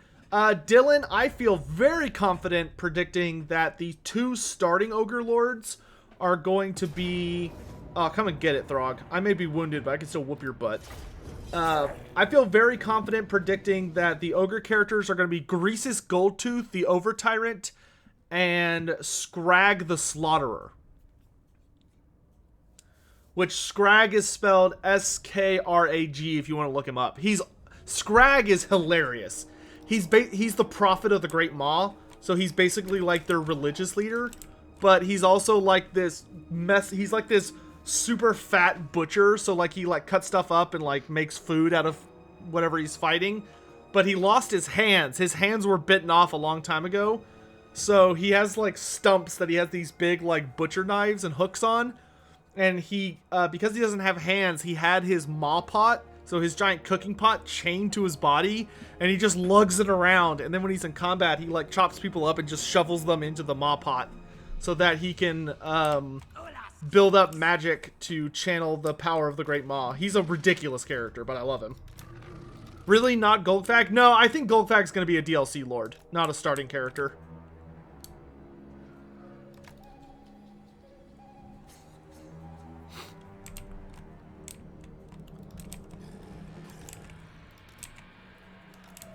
If they do a fourth character, it will probably either be Bragg the Gutsman, or it'll be maybe some CA original Hunter character.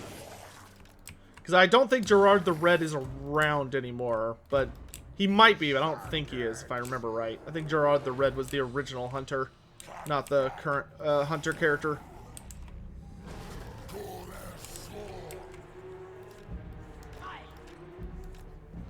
But Grease's Goldtooth is probably one of my favorite characters in Warhammer Fantasy. Rapunzel wasn't around, that's true. Rapunzel is a little easier. It's a lot easier, actually, to say, because for me, Rapunzel being back is not a big deal. It's just like, Lady of the Lake brought her back to life. It's literally Arthurian legend that Arthur, after dying, was supposed to come back, so it's whatever. I don't really care either way, but...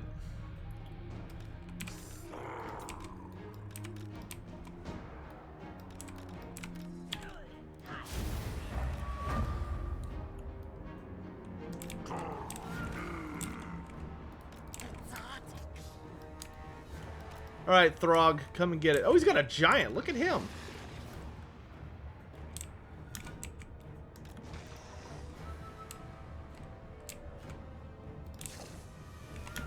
Oh, Yoshang, that would cause, like, such an uproar for the people who are the fans of the factions that would be missing. It would be ridiculous.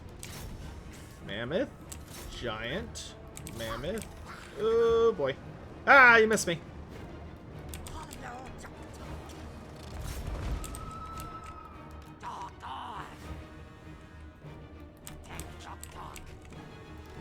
Okay, y'all go after them.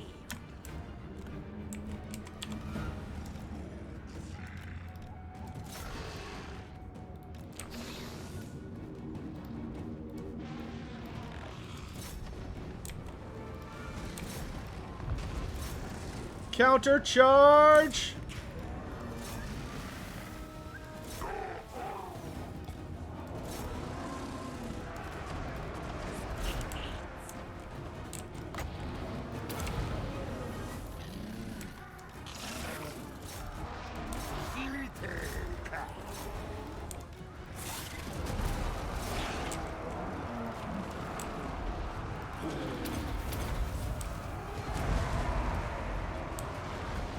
He's gonna hurt his own guys so bad with that.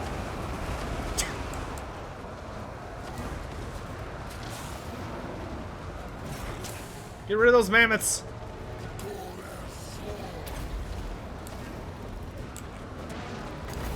Debuff!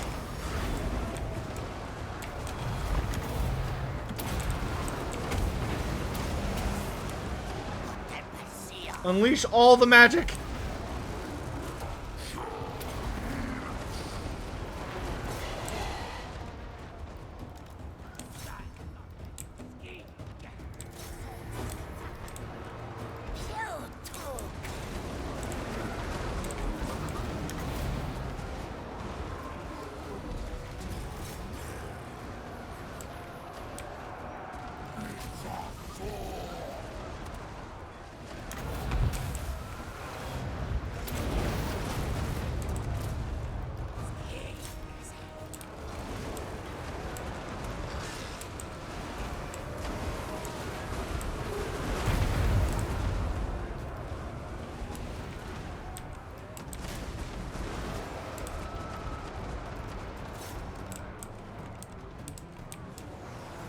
Uh-oh. Salamanders, mow them down.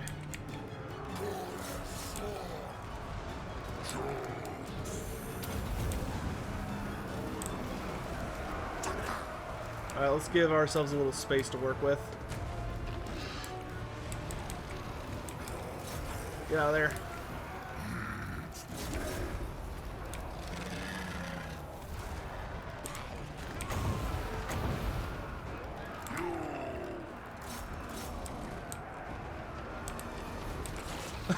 that werekin just got obliterated.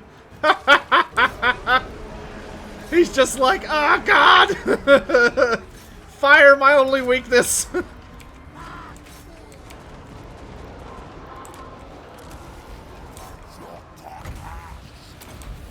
Oh no, Nakai! What killed him? Oh, it's a Marauder Chieftain. Kill that fool.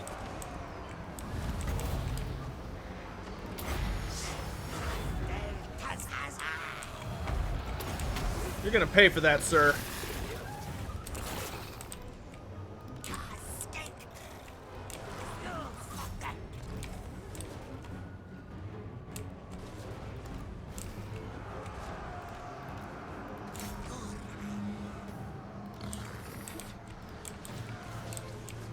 Victory! At cost, but victory!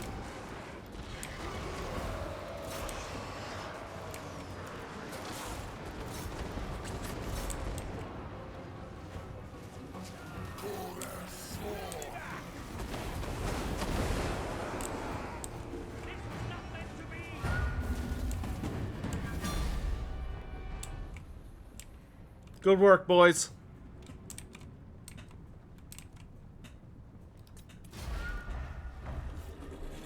Alright. Guardian, thanks so much for the $2 tip.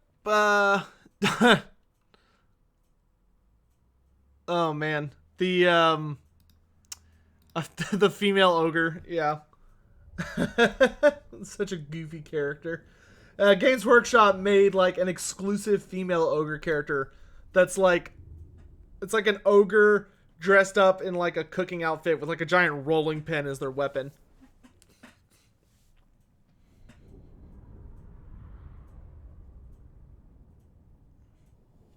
Travis, have a good one, man.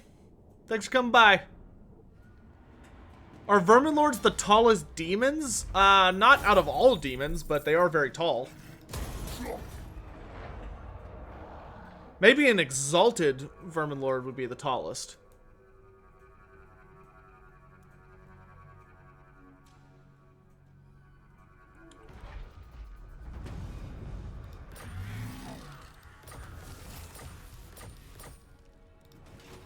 Alright, well, Nakai was wounded, but that's okay. We will carry on.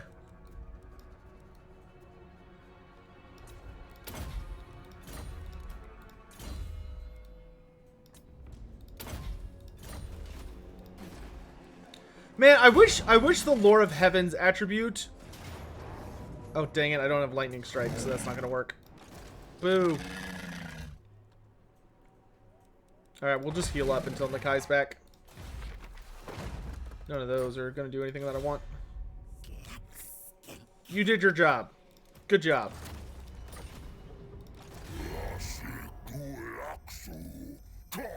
Oh, I already have a military alliance with Itza. Okay. Sotek Abjaz.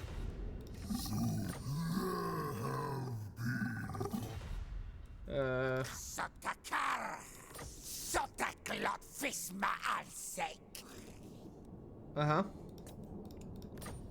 Unkame. Valiant Lord.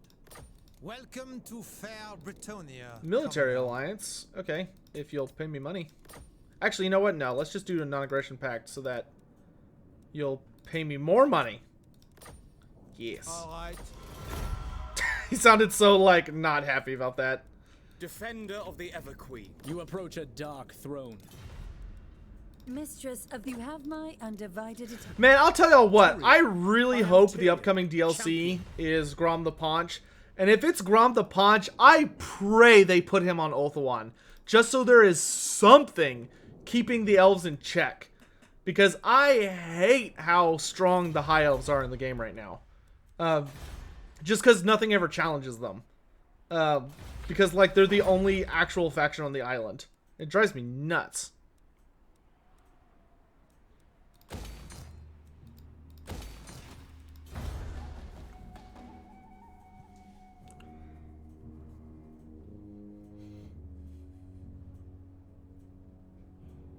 Sunfang versus Grom? Yes, that would...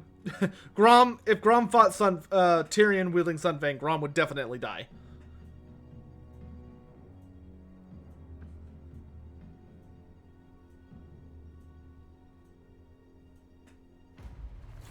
The more the AI tries but usually gets stomped. She just needs help because she's like the only person that invades it. Sotek on Total War, cool beans. Yep. Cool beans is, yep, that's about how I feel.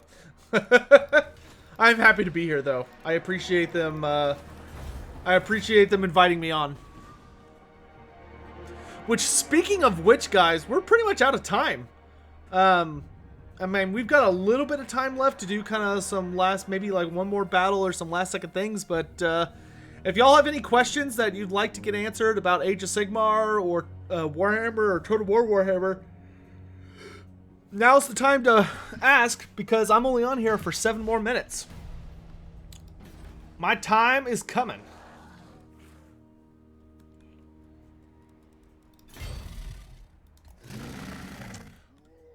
Which I do want to reiterate that it has been an absolute pleasure being on here with you all.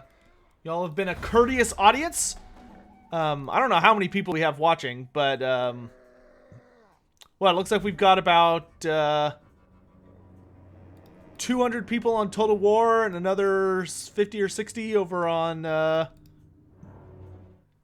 YouTube. So that's awesome.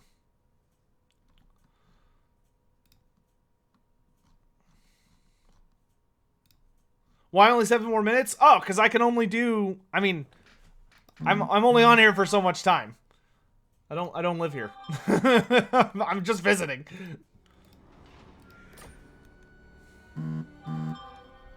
Who's the true ruler of Carrick 8 Peaks? The legal ruler is... My answer to this is always the legal ruler is Belagar. The one who owns the most territory is Skarsnik, and the one who has the strongest military is Queek. So do with that what you will. What do I think about AOS now that it's had some time to mature? I think it's awesome, and everyone should at least give it a chance. I love Age of Sigmar now that it's grown up a bit. Because it definitely had some growing up to do. 100%. It started off really, really poorly.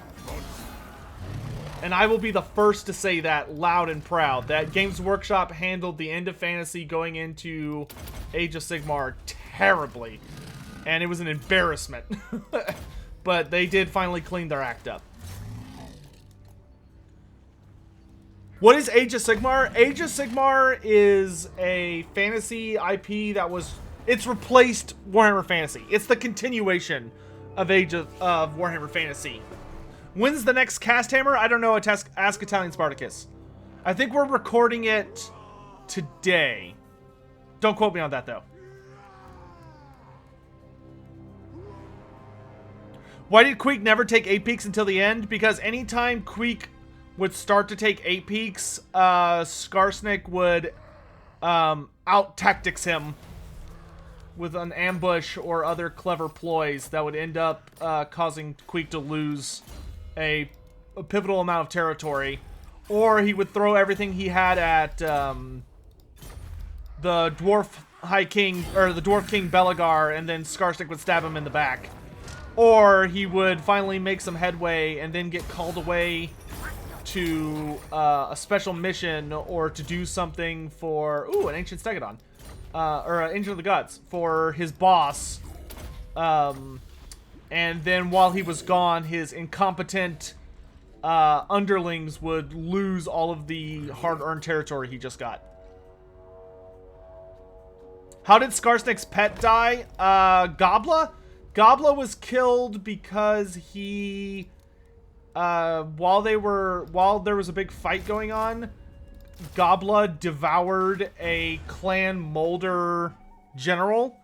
And the Clan Molder general, because of the way his body had been toughened by all of his dealings and mutations being a member of Clan Molder, Gobla swallowed him whole, so he was not instantly killed by Gobla's stomach acid. He was actually able to survive it, so he stabbed Gobla from the inside and killed him.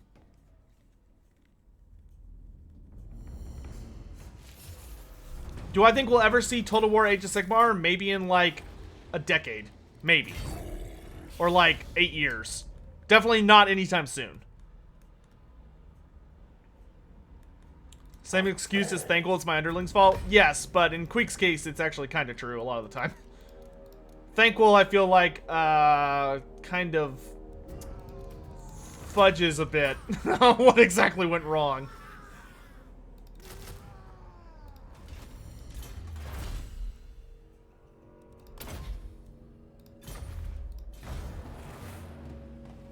Who's the strongest wizard in Total War? Is it Nagash? The strongest wizard is either Nagash or Mazdamundi.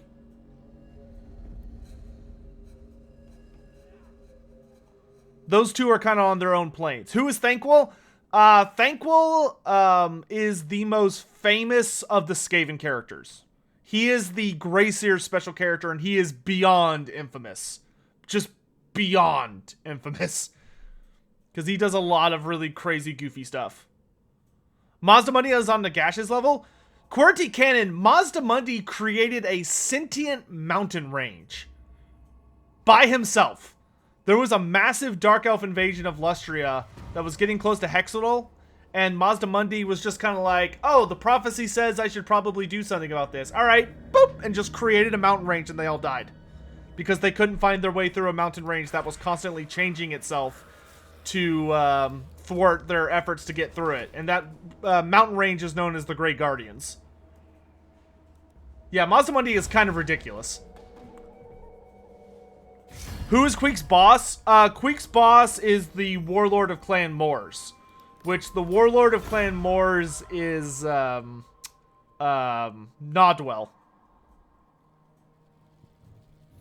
None of the Skaven special characters are actually on the Council of 13. Every single one of the Skaven special characters are like the right-hand man of one of the council members. So like Nurglich is the Council Lord of Nurglich is the Council Lord of Clan Pestilence, but Lord Skrulk is like the right paw and playable character. How strong is Thankful? Thankful is very strong. Thankful is exceedingly powerful. He's just... Thankful only wants to win if he's the person that gets to claim victory. If somebody else gets to claim victory alongside him, that's not good enough. He wants to be the only one that can claim all of victory. Thankful teleport... No. Kiro, that's... Skaven Blight was saved by the Great Horned Rat, not Thankful. Thankful was actually imprisoned during the end of the end times by the Great Horned Rat. But Thankful did bust out of God jail. Am I a Wikipedia? Basically, yeah. It's what I do for a living. Thanks to you guys and your generous support. And it is 3 o'clock, my dudes. It is time. So thank you all so much for joining me.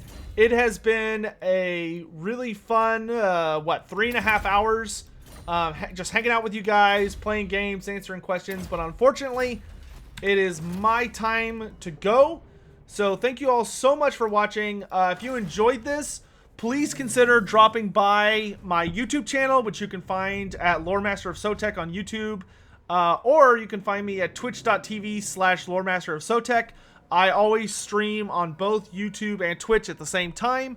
And if you go on my YouTube channel, you can find tons of videos. I run multiplayer tournaments, and you might recognize me. I'm one of the co-casters of the Everchosen tournaments. So if you really like the multiplayer scene, then I am someone that you probably will want to be familiar with. As I do co-cast with Turin, Italian Spartacus, and Party Elite. In addition to that, I also do the most in-depth lore videos you will find anywhere on YouTube, or anywhere, on all your favorite characters. And of course, on my YouTube, you can also find a link to my Discord community as well, where we run Age of Sigmar tournaments and do all sorts of crazy things and lots of Warhammer Fantasy stuff. And with that, I'm going to go ahead and leave you guys. So thanks again so much for watching. I don't know what's happening after this. Maybe someone else is coming on, or maybe they're just done for the day. But either way, appreciate you all for coming by. Have a great weekend, and have a wonderful Single Appreciation Day. So without further ado, bye guys.